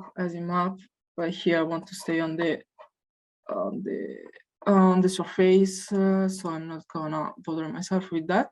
And there are two options. We have here now 500 kilobytes. I have two options to download the data. We can use the command line here with using Motu client. We can copy and paste it in your terminal or in your script and adapt it later. If you don't know, here there is in this page is a link that open an article in our help center. And there are more other articles, but this is a first introduction to know the requirements and to know how it works. Or you can just use the graphical interface, clicking on the load, and it will running, and the download will start automatically by itself here. This is the subsetting. There are other parameters also available. We have here, we click on the, I repeat it again for just in case it was too fast. If we click on other download services, we access to the product information page, data access tab, where we see that for these data sets here on the left, we have the subsetting, opened up, FTP, and WMS services available. From this page, then you can access other information as a technical and scientific documentation and general information that you had also in the detail page of the viewer. In any case, I think I'm running out of time. So to conclude, if you have any question, do not hesitate. We are here to answer. You can contact us using the contact us form here or directly, which is easier. You can contact us from the chatbot here. You can send us a message or just look for the articles by yourself. You can find a lot of useful information. And please know that the chatbot is also available directly from the MyOcean Viewer, so you don't even need to change and to access the Copernicus Mariam homepage. You just click here, talk to an expert. We have exactly the same chatbot, and you have exactly the same options. And just send us a message if you need. Thank you very much, Elena. We'll take just one or two questions maybe, because we have some. Yep. So the link to the page has been sent in the chat, and we have a question about the white spot because of clouds, or are they just calculation or the actual data from satellite. So the user is not seeing any white spot. I think it's just because it's model data, so it's assimilated and it's processed and interpolated, so there is no white spot due to clouds. Am I right? Yep. For this data, yes, we have other data that can have, let's say, white spots, but this is an L4. One was a model and the other was a L4 processed level, so it was interpolated. Especially, you cannot have a white spot. Okay, so you showed us that we can have the polar projection. So any possibility for other math projections such as Lambert or UTM and Lowry? No. Not for the moment, at least, but it can be a good feedback to work on. So if you do not hesitate to contact us to give us your impressions, we are here to work on it. So yes, great. And can vectors or currents, wind or wave direction be visualized in MyOcean? Yes, indeed. There are where we can customize the color map. On the bottom, you also have the option to add the vectors to the map. So you have the currents can be done for currents, winds, and wave direction. So no problem for that. Okay, so it's on the bottom of the color map? Yeah. Okay, yeah, when you select the color. Okay. Is it possible to see long and lat grid lines? No, but not yet, but we are working on it. We hope it will be available with the new version as for the CSV format. We are working on it. Okay, so MyOcean Pro is under fees. No, so that's completely free, and all the Copernicus Marine services are free. And is it possible to import external layers to the viewer? And what format, if it's possible? No, the viewer just allows to plot the Copernicus marine data that are in the database. So it's not possible to import another data that is not Copernicus marine. So Okay. for that Thank you you very can much. use QGIS. Yes, good transition. Amazing. Thank you very much, Elena. Thank you. And as she said, now this is QGIS time, and we'll welcome Etienne Sahuc, that is an oceanographic engineer at Noveltis, our partner for this workshop. And he will give you some tutorials about QGIS. Etienne, the floor is yours. Yes, thank you, Aurélien. I'm going to share my screen. Today, I'm going to present you a training first for beginners, and then we will see some advanced move on QGIS and using Copernicus Marine Service products on the Baltic Sea. So here is my screen. Hop. And here we go. That's right for us. Okay. So in this first, as you may know, the Baltic Sea is an almost enclosed sea, and it constitutes the only access to the ocean for several European countries. And in the past decades, this water body has been under growing pressure due to the increase of marine traffic, nutrient inputs from human activities, and global warming. So in this context, the operational, precise, and reliable Copernicus Marine Service data helps a lot for the Baltic Sea and constitute a great asset to analyze and forecast the conditions of this economically and environmentally pivotal area. So one way to get familiar with this data is to use GIS software, which aims to provide a visualization and some options to deal with this data. And in this example, I'm going to show you how to use this data with a plugin developed by Noveltis, and to easily display NetCDF variable from the Copernicus Marine Service. So first of all, we are going to load a background to our project in QGIS. So here you can see my new project in QGIS, and you can select layer and add a layer. Here we are just going to connect to a WMS server, which is named Map Server Demo. You can find all the informations to connect to this data and this server on the user manual, which is provided on the platform of the Copernicus Marine Service. Connect to this server, and here you have several layers which provide backgrounds or continent bounds, for example, in QGIS. We are going to use the Blue Marble map, which is a good background for our projects. You can click on Add, and now close this data. So you can see that you have the map of the world now. We are going to zoom on the Baltic Sea and proceed to our treatments on some Copernicus Marine Service data. First of all, we are going to open the NetCDF to GIS plugin here with the Copernicus Marine Service logo, and it's here. Here you can import NetCDF data, and first of all, we are going to use data of biogeochemical model on the Baltic Sea with a spatial resolution of 2 kilometers and on a daily mean basis from the 20th of June to the 4th of July. So this is this file. You can click on Open to load it into the NetCDF to GIS plugin, sorry. And here you have your file.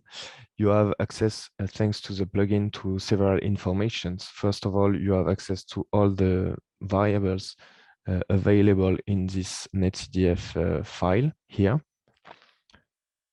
with nitrate, oxygen, and chlorophyll, for example. You have also access to metadata with the resolution of these products and some information on the grids and the conventions of this product. And now we are going to display the chlorophyll concentration in the Baltic Sea for the date from the 20th of June to the 4th of July. To do so, you have two options in this plugin. So select the right variable, right click on it, and here you can select or add layers function to add individual layers corresponding to several time frames. Or you can select the sequence layers option, which is going to make short animations with every time frame layer scrolling one after the other. So we are going to use this sequence layers option. Click on it. And here you can select all the time frames of your NetCDF data from the Copernicus Mine service. So press the first time frame, press the shift key on your keyboard and select the last time frame. And here you can just select the min and max for all layers option for the values of each layer. Once it is done, you can click on Start to start the animation. If you go to the main QGIS project, you can see that the different layers are scrolling one after the other, and you can see the maximums of chlorophyll here in the Gulf of Riga, for example, at the beginning of the month of July. Once it is done, you can just go back to the plugin and the control window and stop the animation and close this window. Now we have all the layers loaded on our QGIS projects, and we can just change their representation and narrow the value range to have more relevant palettes. To do so, for example, we can just activate the first layer here, right click on it, and access to the properties of the layer. Here in the symbology panel, you have access to the representation of the color bar, the values minimum and maximum of your layer.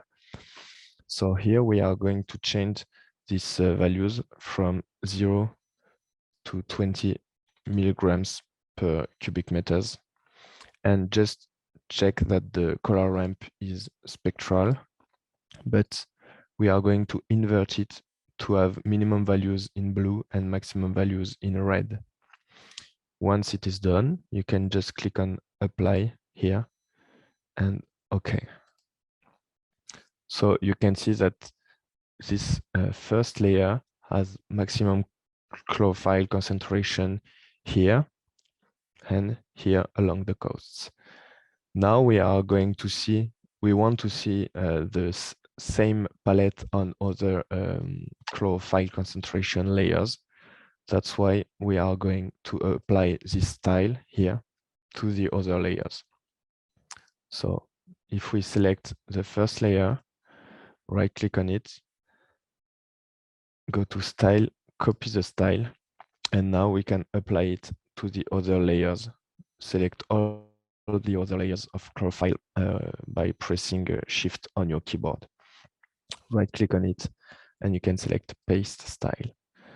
Now we can just activate all the layers and compare how the chlorophyll concentration evolves a long time. For example, here on the 20th, 21st, and if we skip some layers, we can see that there is a chlorophyll bloom at the beginning of July in the Gulf of Riga here. So we have seen how to import chlorophyll concentration data on our project. And now we are going to use a shapefile from the Ebondet portal, which is a a polygon file defining a region. In this case, it's a shapefile from the IMODNet portal, which give access to several marine regions. And we have selected the Estonian exclusive economic zone region. To import this layer, you can just go to layer, add layer, and a shapefile is a vector layer. So add vector layer here. Here we are going to browse and look for our data. So you are going to the directory where you have your data. And here, the economic zone, the exclusive economic zone of Estonia is the EEZ point shapefile here, and you can open it. All of the links to these materials are explained on the user manual on the Copernicus Marine platform. Once you have found your shapefile, just open it.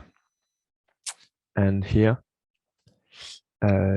you can click on add and close.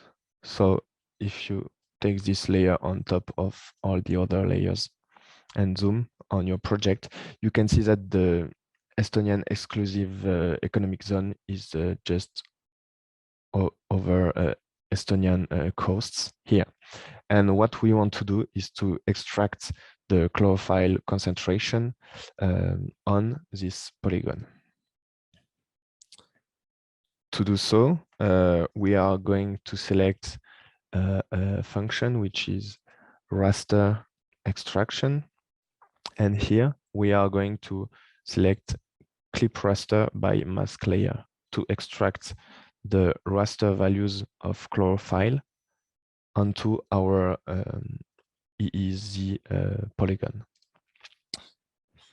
Here we can select our input layer, so the raster we want to extract on our polygon. So we are going to select the 1st of July layer.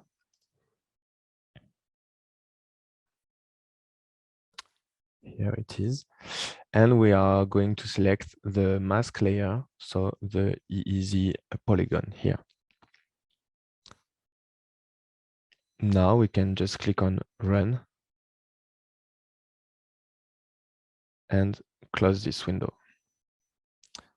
As you can see, a new layer clipped results, and this layer is in levels of gray, so we can just change the representation of this new extracted layer.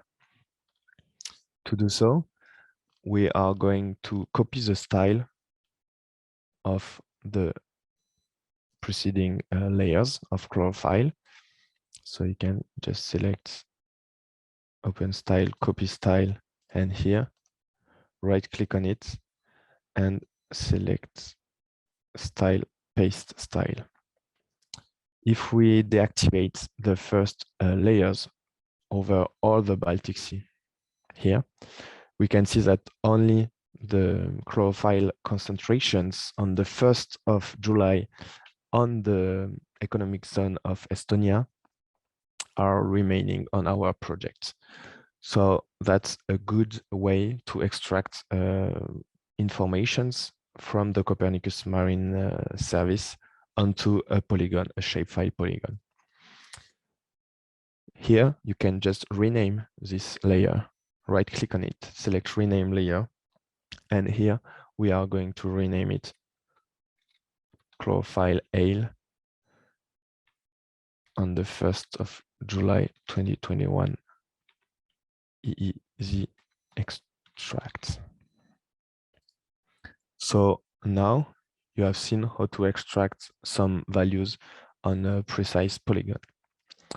In the second part of this training, we are heading back to the NetCDF QGIS plugin, and we are now going to focus on how to represent current vectors in the Baltic Sea region.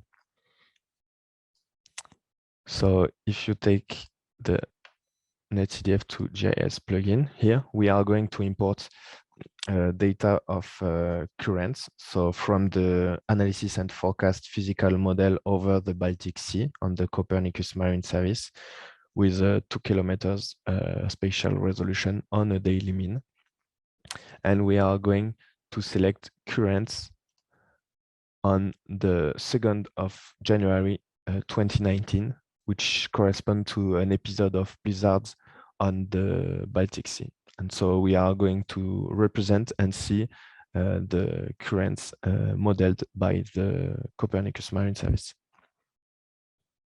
Here you can select this layer and click on Open.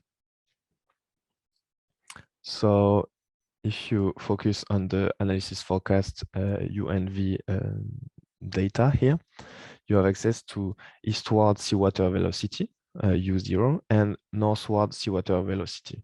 So before displaying any current field, we need to load each component of this current field. To do so, we are going to select the U0 layer, is the U0 variable, sorry. Right click on it and select Add Layers. You select the only time frame on the data, which corresponds to the 2nd of January 2019, and click on Add and Close. You can see that the new layer had been added to your QGIS project. We are going to do the same for the V0 variable, northward velocity. Right click on it, Add Layers, and Add and Close.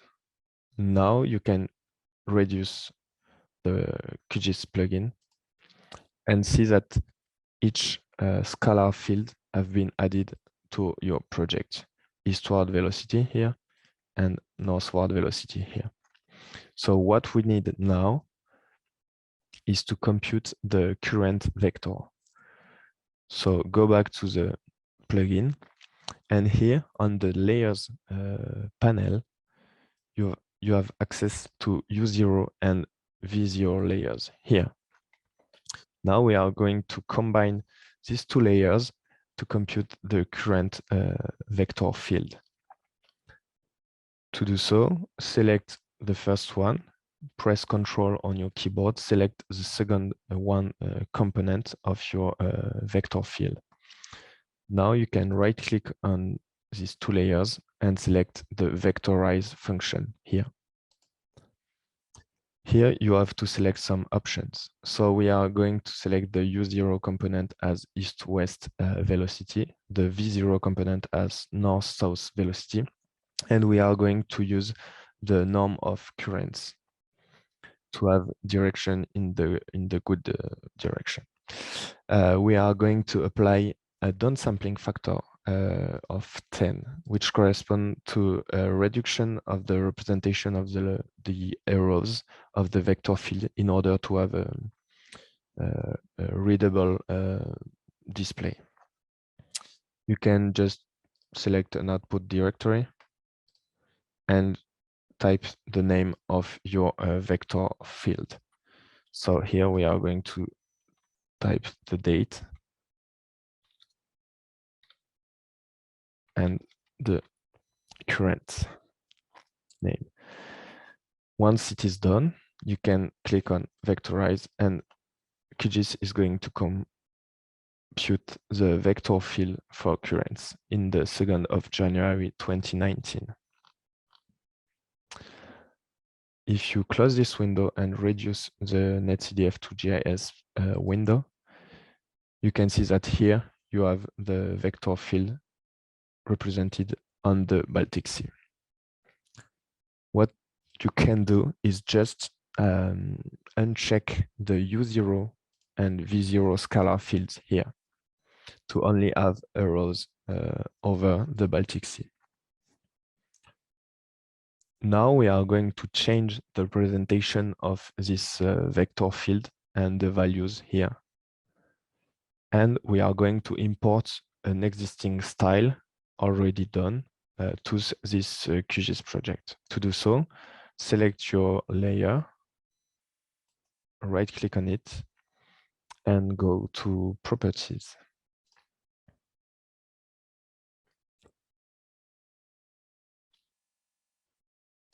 Now you can just click on Style here at the bottom of the window and load an existing style. Browse to your directory and here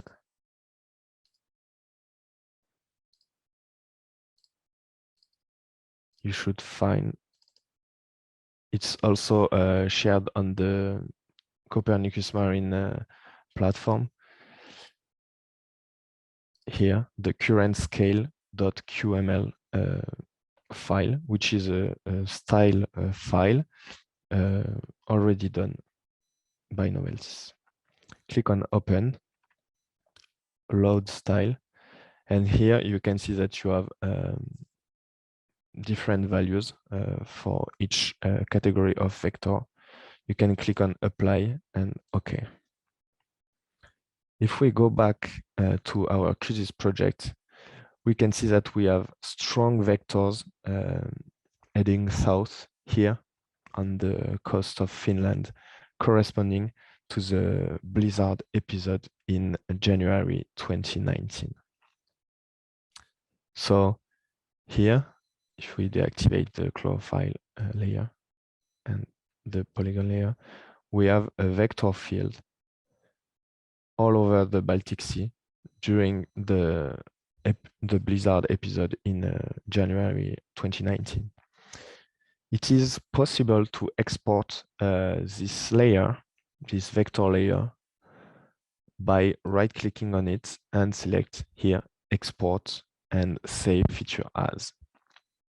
So you can import it on several in several formats. In GeoJSON, it can be useful for additional processing by Python or other softwares. So you just have to select the format, choose a file names as vector field, for example, save, and now you just have to click on OK. And now each vector have been saved to a GeoJSON on this new layer. So once it is done, we can move to the last part of this beginner training, which is named sea ice conditions in the Baltic Sea. So in this last part, we are going to focus on how to display the sea ice concentration data using a regional forecast over the Baltic Sea. So you can just uncheck the vector group here, and we are going to use again the NetCDF QGIS plugin, which enables to easily load NetCDF files from the Copernicus Marine Service. So first of all, we are going to click on plus here and use the sea ice file here, which correspond to physical model analysis and forecast on the Baltic Sea with the same resolution of 2 kilometers. And we are going to observe the forecast of sea ice between the 1st of March and the 7th of March in 2022. Click on Open. And now you have access to the sea ice concentration variable, the sea ice thickness variable here. And again, all the metadata with the resolutions, the region we have downloaded in longitude and latitude, and other additional informations about the Copernicus Marine Service and this product. If we go back to the sea ice conditions, we are going to use the sea ice concentration on the Baltic Sea between the 1st and the 7th of March 2022. Here you can, first of all, right-click on the sea ice concentration layer and select Add Layers. Here you have access to all the time frames. You can select them all by using the Shift key on your keyboard. but you can also select only some of these layers, every other layer, for example, by clicking with Control on your keyboard. Now we are going to import this data to our QGIS project. So you can just select Add and Close here. You can reduce the NetCDF to QGIS plugin here. And you can see that you have the evolution of the sea ice concentration forecasts for the 1st, 3rd, 5th, and 7th of March 2022. Here we can just double click on the layer to open the properties and ensure that the minimum value is on 0 and the maximum value of sea ice concentration is on 1, and just invert the color ramp from blue to red again. Click on apply to apply it to the first layer, and now we are going to copy and paste this style to other layers. Right click on the first layer, go to style, copy style, and apply it to the following layers.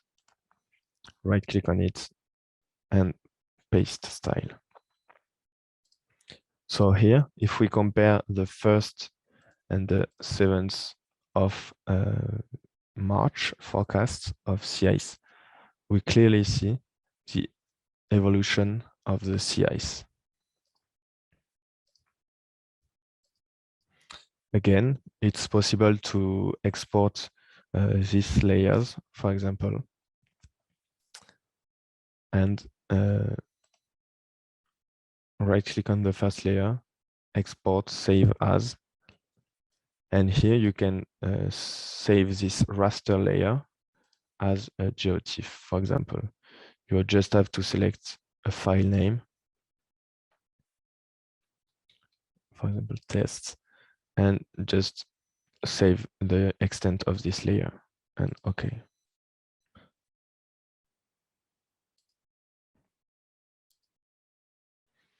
It is also possible to convert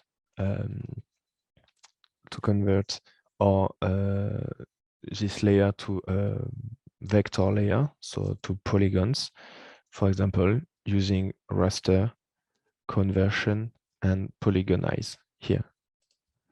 Here you can select the input layer, so your sea ice concentration layer, give a new field, for example, sea ice concentration for the resulting polygon layer, and click on Run.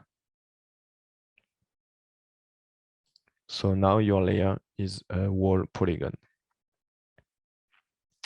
You can deactivate this. You can also apply some computation on this raster layer using the raster calculator. So to do so, you can just open the raster menu and select raster calculator and apply some computation on the sea ice concentration layer here.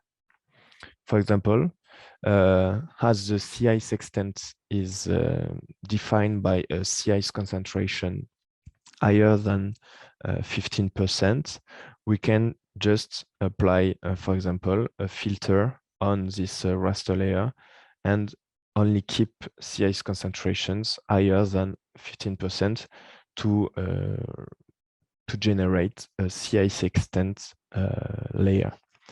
So here we have selected our sea ice concentration layer, and we are going to select on the computational window the 0.15 threshold.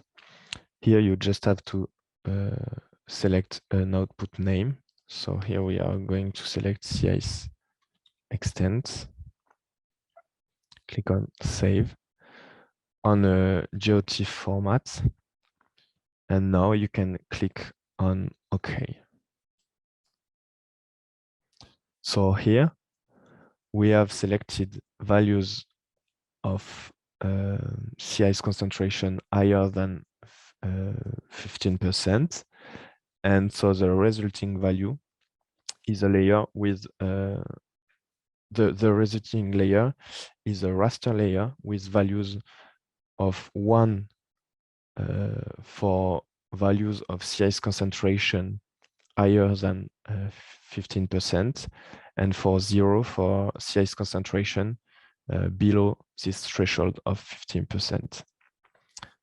So here we can now, for example, convert this raster layer to a vector field. So select raster, conversion, and polygonize. And if we select the sea ice extent layer as input layer and the resulting layer name field as sea ice concentration and click on run, you can see that the new resulting layer is a vector layer in pink here. And we have access to this layer, to the attributes of this layer. So you can right click on it and open the attribute table. And here you have access to the values of each polygon of this layer, with values of 1 for sea ice concentrations higher than 15%, or 0 to sea ice concentration below this threshold. The last step I'm going to show you is that you can filter this polygon layer based on the sea ice concentration variable here. So if you double click on it, we are going to apply a filter and only select values equal to 1. Click on OK. And now you have this polygon in pink that corresponds to the sea ice extent, so the sea ice concentration higher than 15% in the Baltic Sea. So what you can do now is just export this polygon as a shapefile, for example. Right-click on the layer, select Export, and Save Feature As. So now you can select the S3 shapefile format here to export this polygon as a shapefile and use this shapefile on other applications with other softwares as you want. Just select the file name and select the sea ice extent shapefile. Click on Save and OK.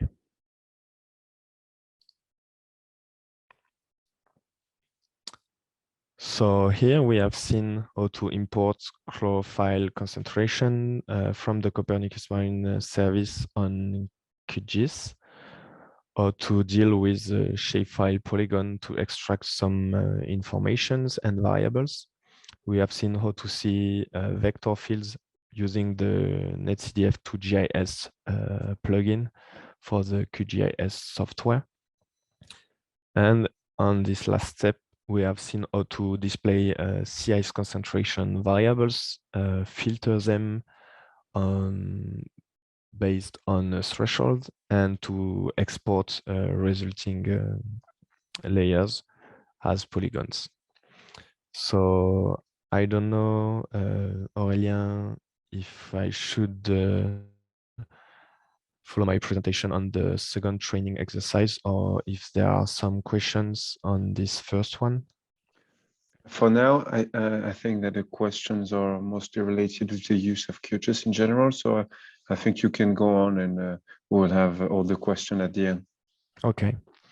So I'm going to close this first project.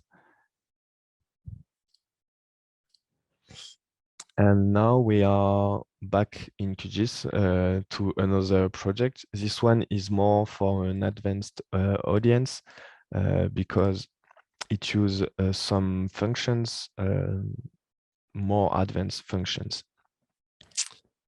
In this in this training, we are going to focus on sea ice thickness classes to draw a ship route between two harbors in the Baltic Sea, taking in account the conditions of sea ice thickness forecast for a specific day.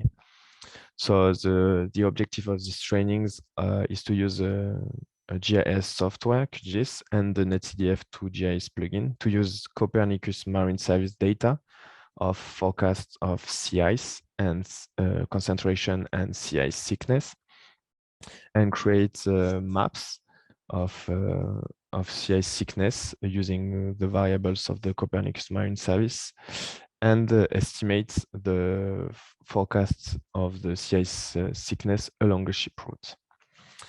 To do so, we are first of all going to open the NetCDF2 GIS plugin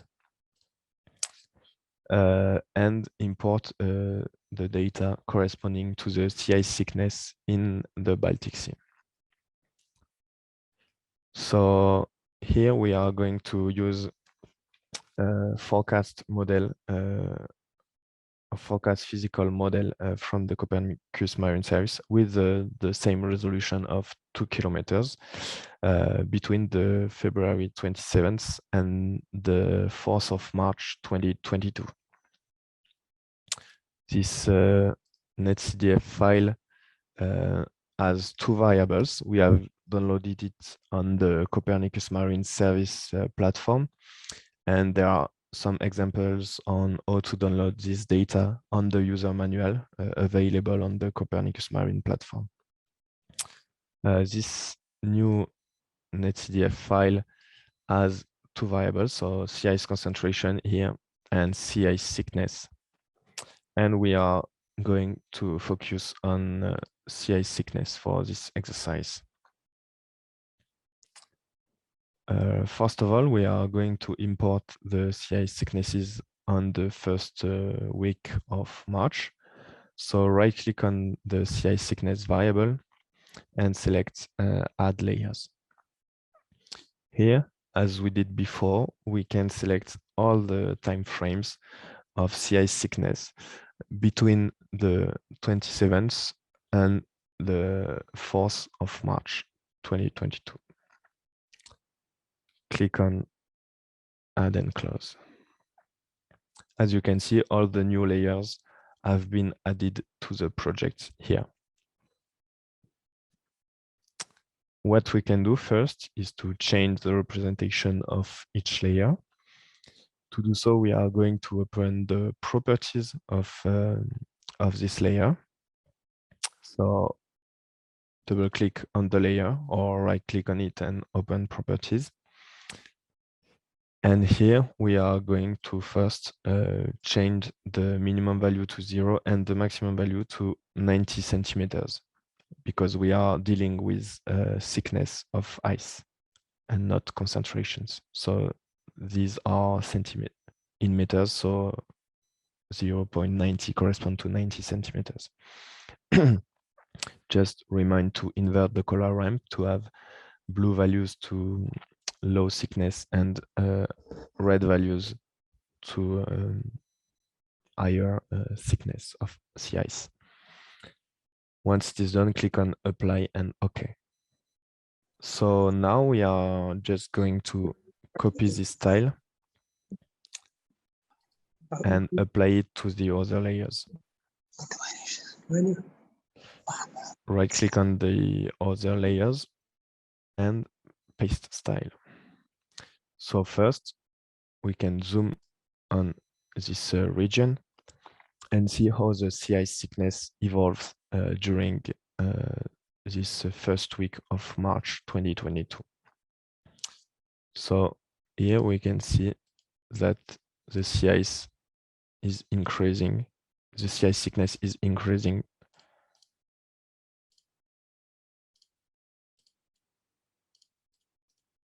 a long time. So here we have more and more thick sea ice in this gulf here.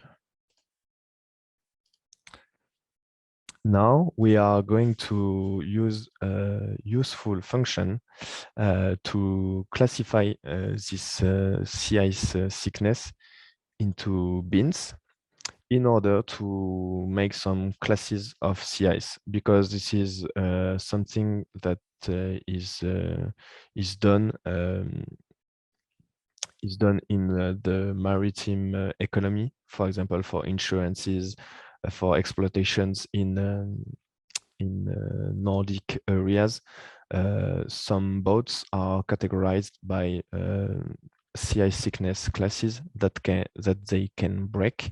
So we are going to classify the sea ice thickness, and after we will see how to draw a ship route according to the sea ice thicknesses. First of all, we are going to do this exercise, for example, for the 27th of February, 2022. So here we are going to, first of all, open the processing toolbox. So you can go to processing and toolbox to open the processing toolbox here. Here we are going to select the reclassify by table function. Double click on it to launch this function. Now we need to set out the parameters for our treatment. So we are going to apply our classification on the raster layer corresponding to the 27th of February 2022. And we are going to deal with band 1. And we need now to create a reclassification table. So you can click on the dots here and add several rows, which are going to correspond to our classes of sea ice. So the first one is going to correspond to 0 to 20 centimeters of sea ice. The second one to 20 to 40 centimeters of sea ice, and so on. So I'm going to fill this table. This table is shared on the user manual corresponding to this training, so you can find it on the Copernicus Marine Service platform with learning material. And now to 80 centimeters to 1 meter. And we are going to add a row for thickness over 1 meter,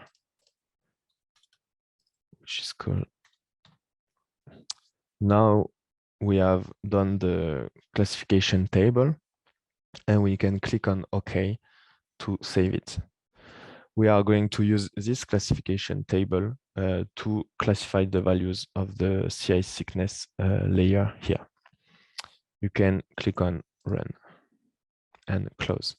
So as you can see, we have several level of gray on this layer corresponding to 0 to 100 for the sea ice thickness. What we can do here is just change the properties of this layer.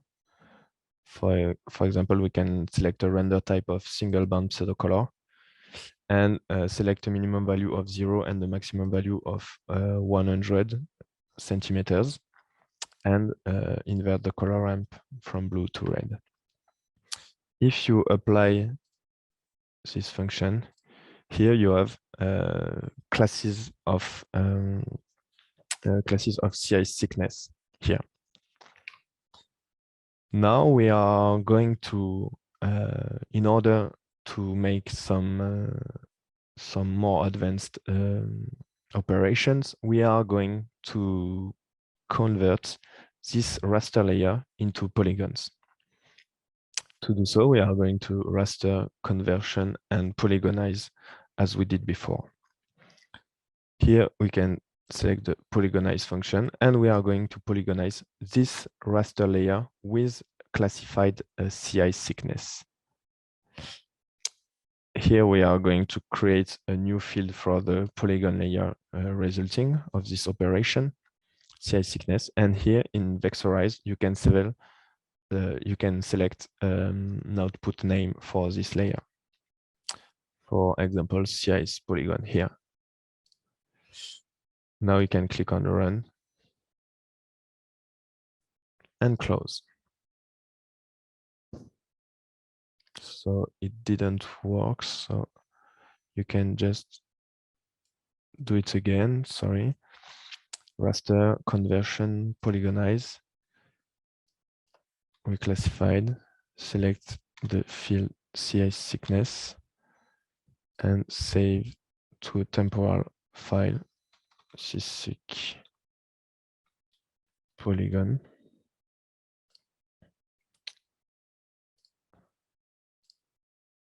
Okay, now here you can see that the resulting polygon is in yellow. We are going first before classifying these polygons into several CI thickness classes that we made before in the raster reclassification function. We need to apply a fixed geometries function, because often in QGIS, when you apply some conversion between raster and polygons, you can have invalid polygons resulting. So we are going to be sure to apply a fixed geometries function. We are going to apply it to the CI thickness polygon 1 layer, our vector layer, and we can just create a temporary layer and save it to file with CI thickness polygon fixed and 1, because the CI thickness polygon fixed layer is already existing in my case. Click on save,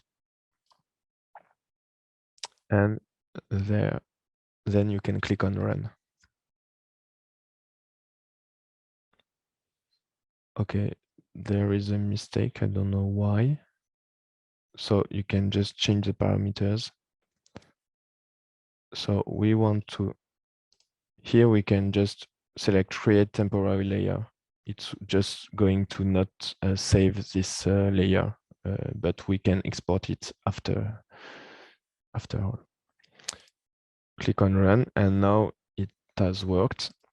So here, the fixed geometries layer is the CI thickness polygon classified by CI thickness classes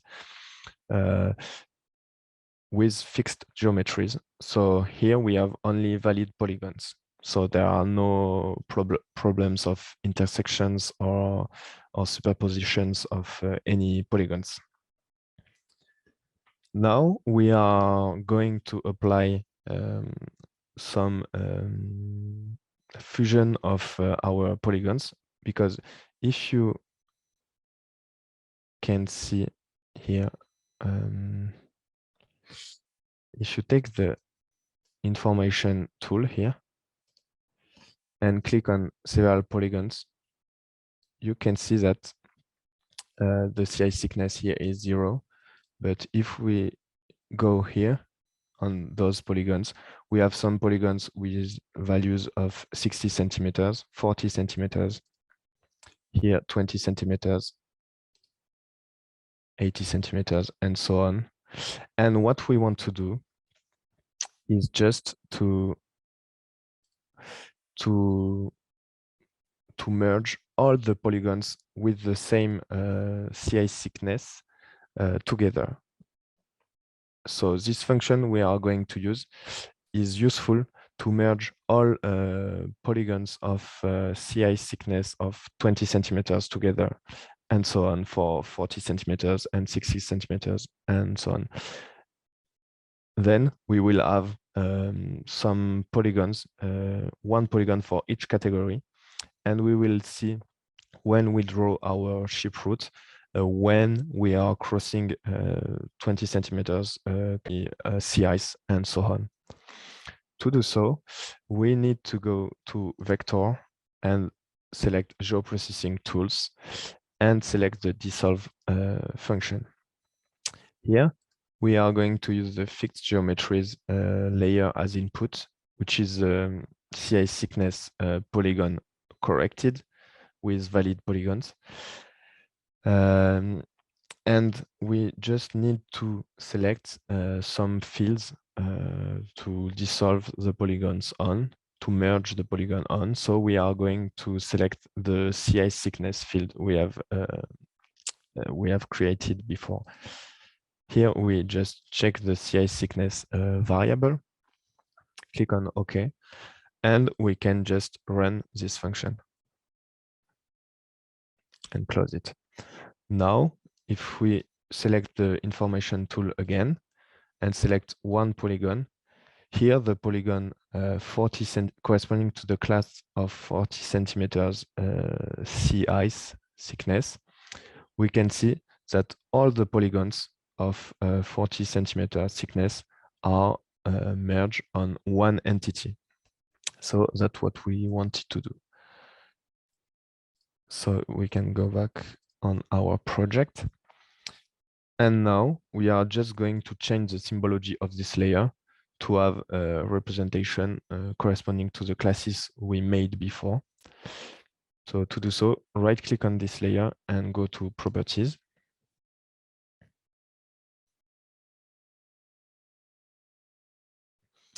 Here we are going to change the category to categorized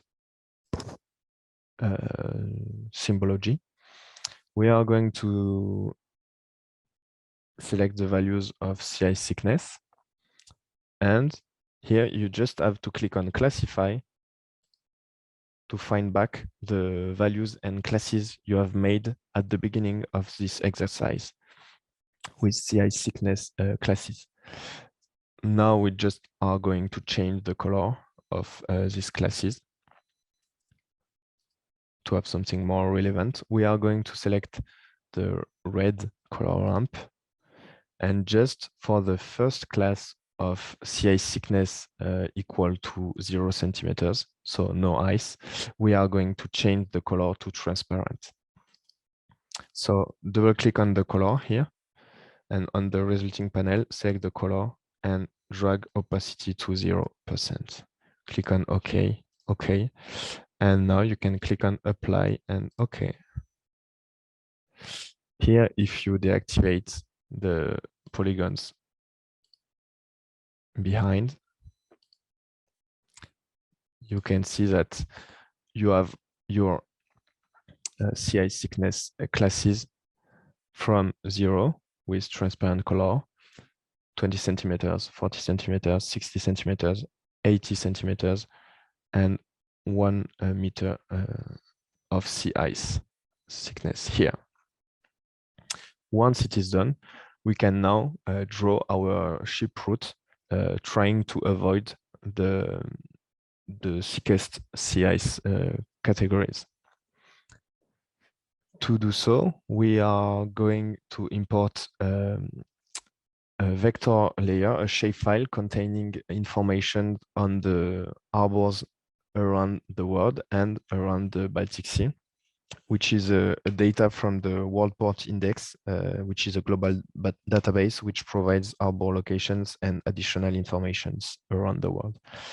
To do so, select layer, add vector layer, and here you can browse to the WPI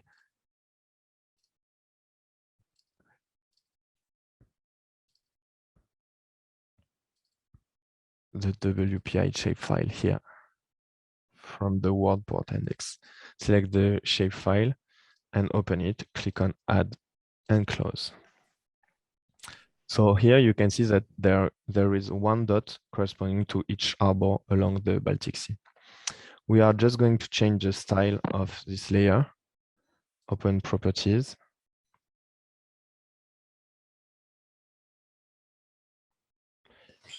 And here we are going to load a style already set by Noelsis. Browse to your file, and here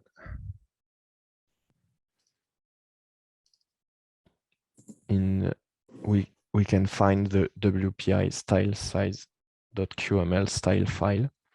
Open it, load style, and apply it. And OK.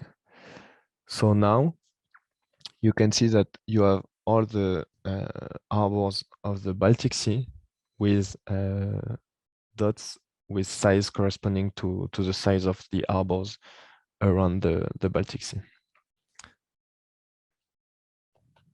So the last step of this this training is to draw a route between two harbors.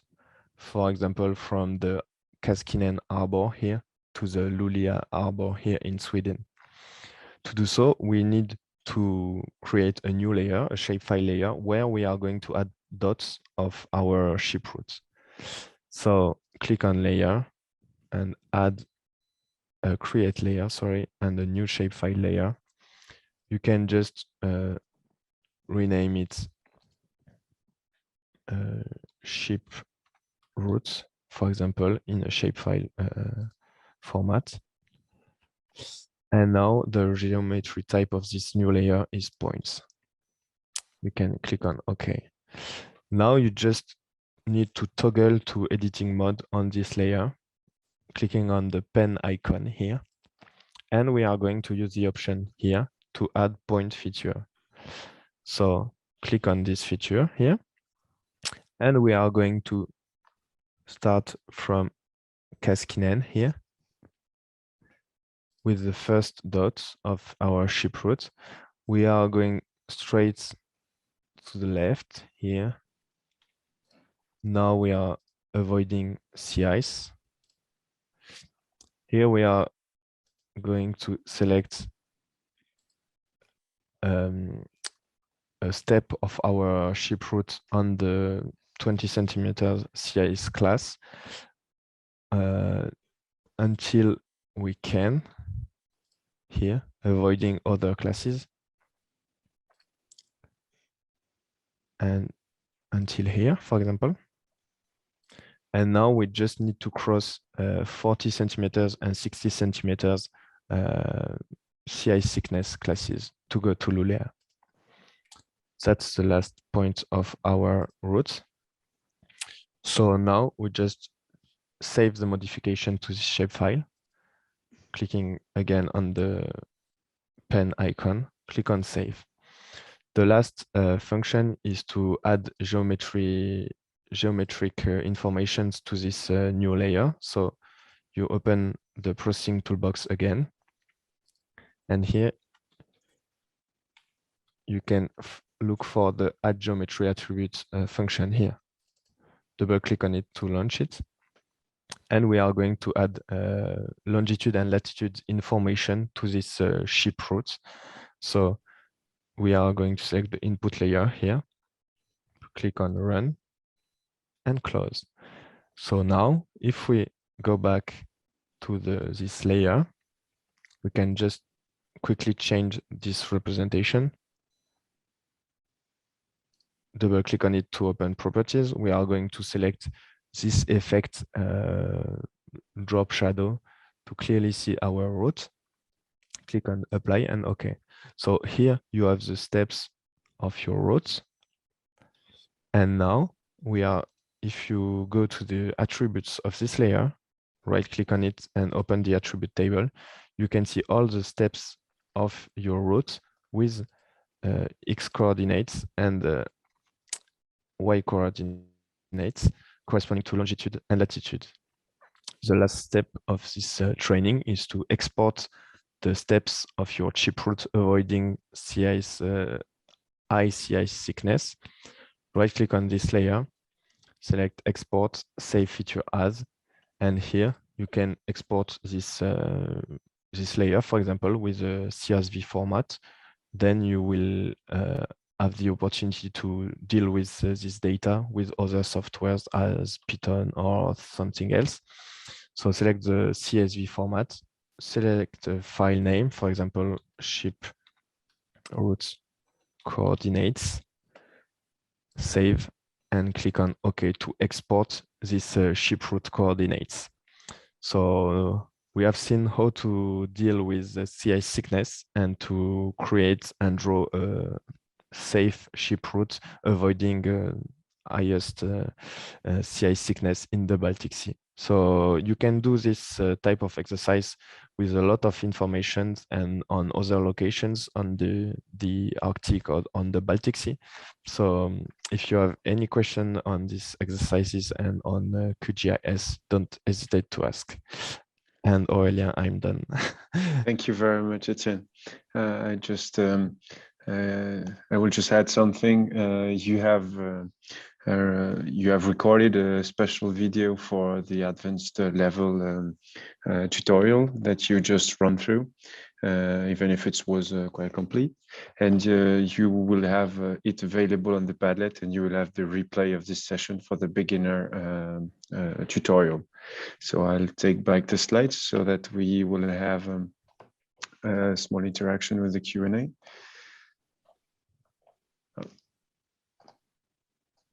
Okay, so the first question was where can we get the NetCDF to QGIS plugin?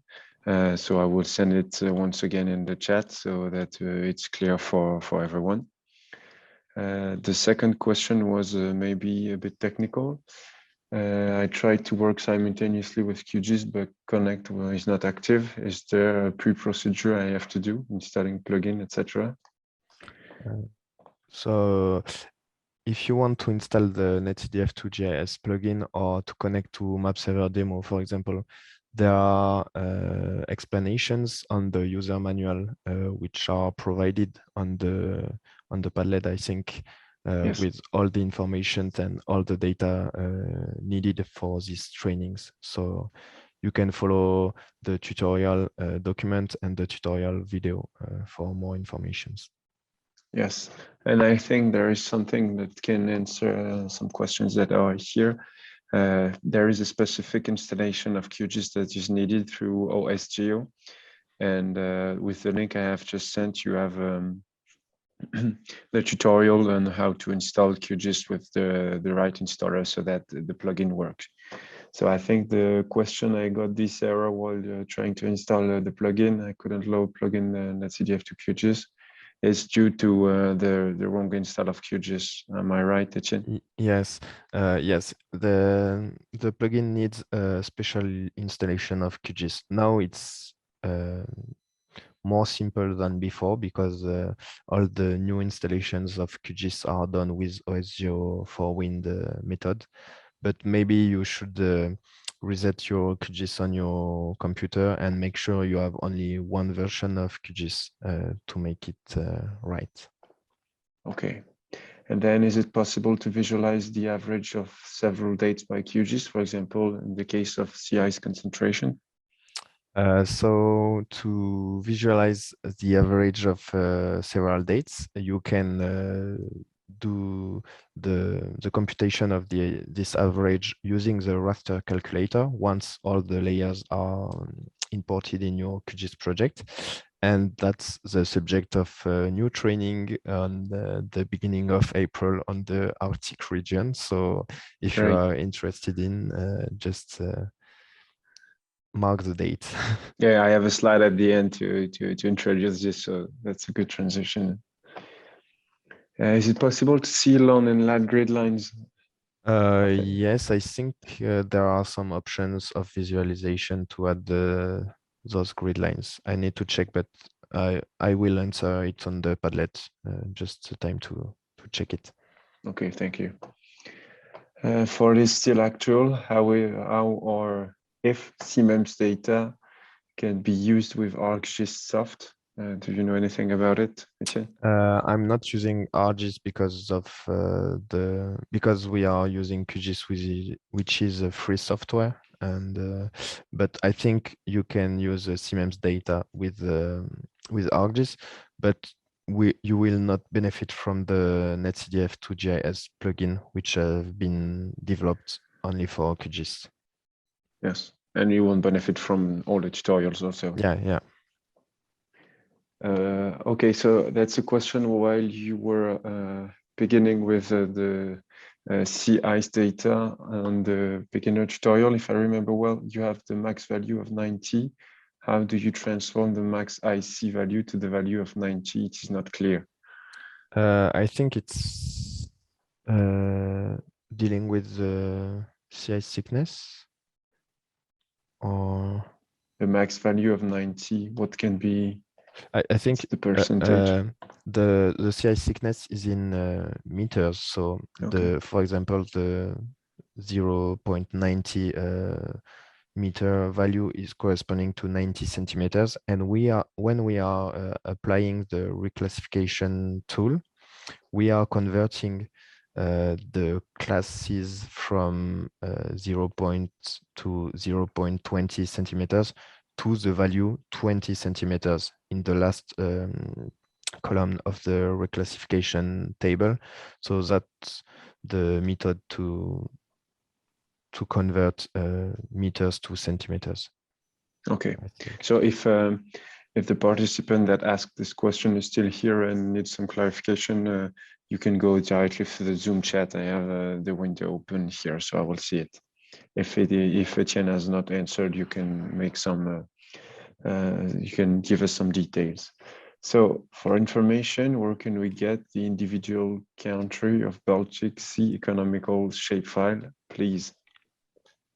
So all these informations on economic zone and individual boundaries are available on the EMODNet platform. So the EMODNet link is given on the user manual on the Padlet. Okay. I'm going to send it on the chat right now. Okay. Is there any chance to get a plugin like NetCDF QGIS or similar that can be used on the standard basic installation of QGIS? The NetCDF2JS plugin have been developed on a way that it can be normally installed simply with QGIS. So I think you just need to reinstall QGIS from scratch and it will work with no problems. Yes. Can you create ship route automatically? I'm not aware of this solution, but the exercise was to take into account each CIS categories. So I will say not. Okay. So is it available, similar training videos for Mediterranean? Could you please send the link? Yes, and specifically there is a training coming for Mediterranean Sea. So stay focused on the Copernicus Marine website. It will be on May, and there will be a whole bunch of tutorials developed specifically for Mediterranean Sea. And if you go to the e-learning material page on the Copernicus Marine Service website, we'll send you the link right now. You will be able to search for Mediterranean Sea tutorials. Okay, so to run the NetCDF2JS plugin, do we need to have first downloaded NC files on our computer, or does the plugin access directly the CMEMS catalog? That's a good question. I think you need to download before the NetCDF files. It is all explained in the user manuals, but the NetCDF2JS plugin does not access the CMEMS catalog, unfortunately. Okay, why not change resolution when population density is linked automatically? Now all resolution are the same. I'm not sure to understand this question. Maybe Me neither. maybe the person who asked this question can send it again on the chat or on Slido.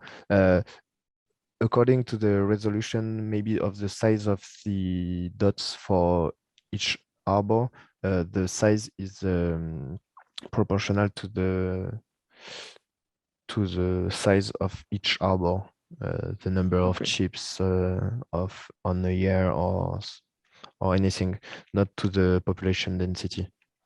Yeah, okay. So, I think you answered this one. Thank you for the, let's we come back to the 90 centimeters. Thank you for the answer for the transformation. You transform 0.90 centimeter maximum ice value to 100% in the classification exercise. Maybe I made a mistake on my classification table on live, but if you go back to the video I recorded for this training and which is available on the Padlet, all is explained, and you have the tutorial in documents which can bring some clarifications on this exercise. Okay. So thank you very much. We don't have any question left. Thank you, Etienne. I will just do a quick wrap up, maybe with Ergan to finish this session. So, yeah. So the next step for this Baltic Sea training for 2022 is the debriefing session that will happen on April the 8th. So we have planned this debriefing session, so please, if you want to practice the exercise, try to download anything, and so that you can come back to us with feedback, and we will be here.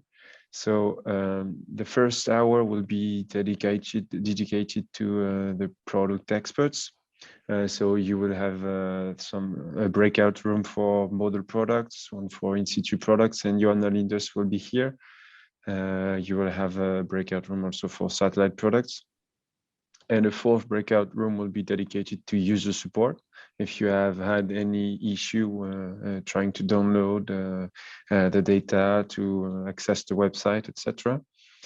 And the second hour will be dedicated to QGIS tutorial, notebooks, and your training needs. So you will be able to ask any question about your work with the Jupyter Notebooks or the QGIS tutorials in which you will have worked for the 3 weeks that are coming. And we will be here, Fabrice will be here to answer any of your training needs if you want to go further than the tutorials that have been given to you today. And as Etienne said, we have an upcoming Arctic session for the 2022 trainings. It will be in April the 12th. So every participant of the Baltic training will receive an invitation for this training as well. If you're interested in this region, or if you think you need more explanations about Copernicus Marine Service in general, if you have not been able to attend the first session, feel free to register. And feel also free to widespread the message if you have found this training interesting.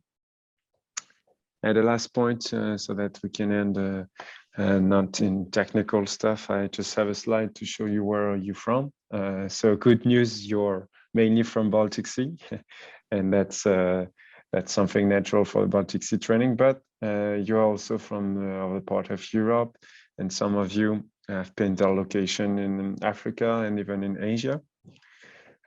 So yes, that's it for me. I just want to thank you, many thanks, because there was many interactions and it was really pleasant to moderate this workshop. And once again, if you have any question, feel free. You will have the Padlet available, the replays, etc., and you can always interact with us with user support. So thank you very much, and see you if you attend to another training. Before we leave, we can all switch on our cameras to see each other. Yes, absolutely.